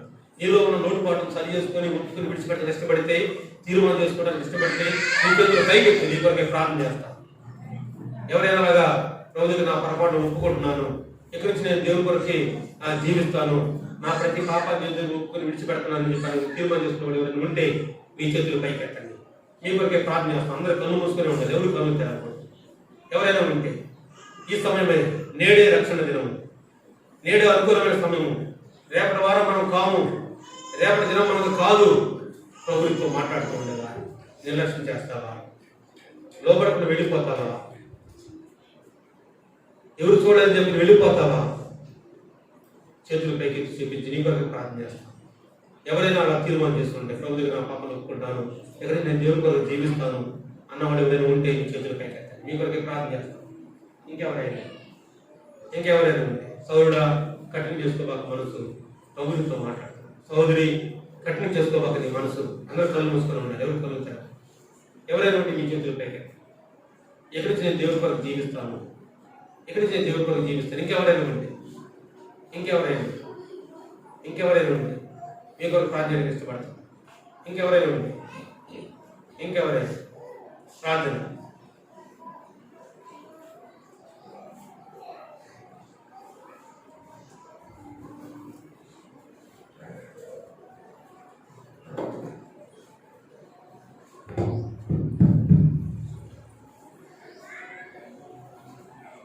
పరిశుద్ధుడు అయిన తండ్రి,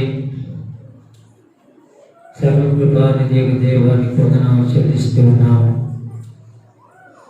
వేదాసుల ద్వారా అందించిన ప్రతి లేఖను బట్టి స్తోత్రాలు. సర్వ మానవుల పాప పరిహారం కొరకై సిలువను మోస్తున్నావని, సిలువను సహించినావని, సిలువలో క్షమాపణ దయచేసినవని మీ దాసుల ద్వారా మీరు ఇచ్చిన హెచ్చరికలను బట్టి స్తోత్రములు చెల్లిస్తున్నామని. నిజముగా ఎంత భరించారు, ఎంతగా ఓర్చుకున్నారు, ఎంతగా క్షమించారు, వర్ణించలేము. ప్రియ పరలోకపు తండ్రి, నీకు స్తోత్రాలు. ఈ సిలువలో పాపంపై విజయం, మరణంపై విజయం ఇచ్చిన ప్రభువుని స్తోత్రాలు. శిలువ త్యాగము లోకానికి ఎంత ఆశీర్వాదము. ఈ శుక్రవారం, శుభ శుక్రవారం ప్రభు మీరు మాకు అనుగ్రహిస్తూ వచ్చినటువంటి శ్రేష్టమైన సందేశాన్ని బట్టి స్తోత్రములు చెల్లిస్తున్నాం. ఎవరైతే ఇంకా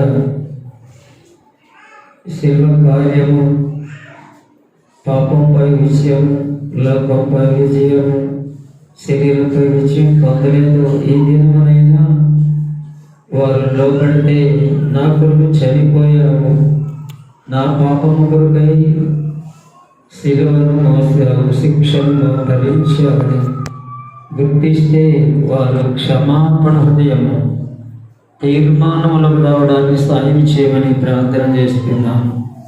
రక్షించబడి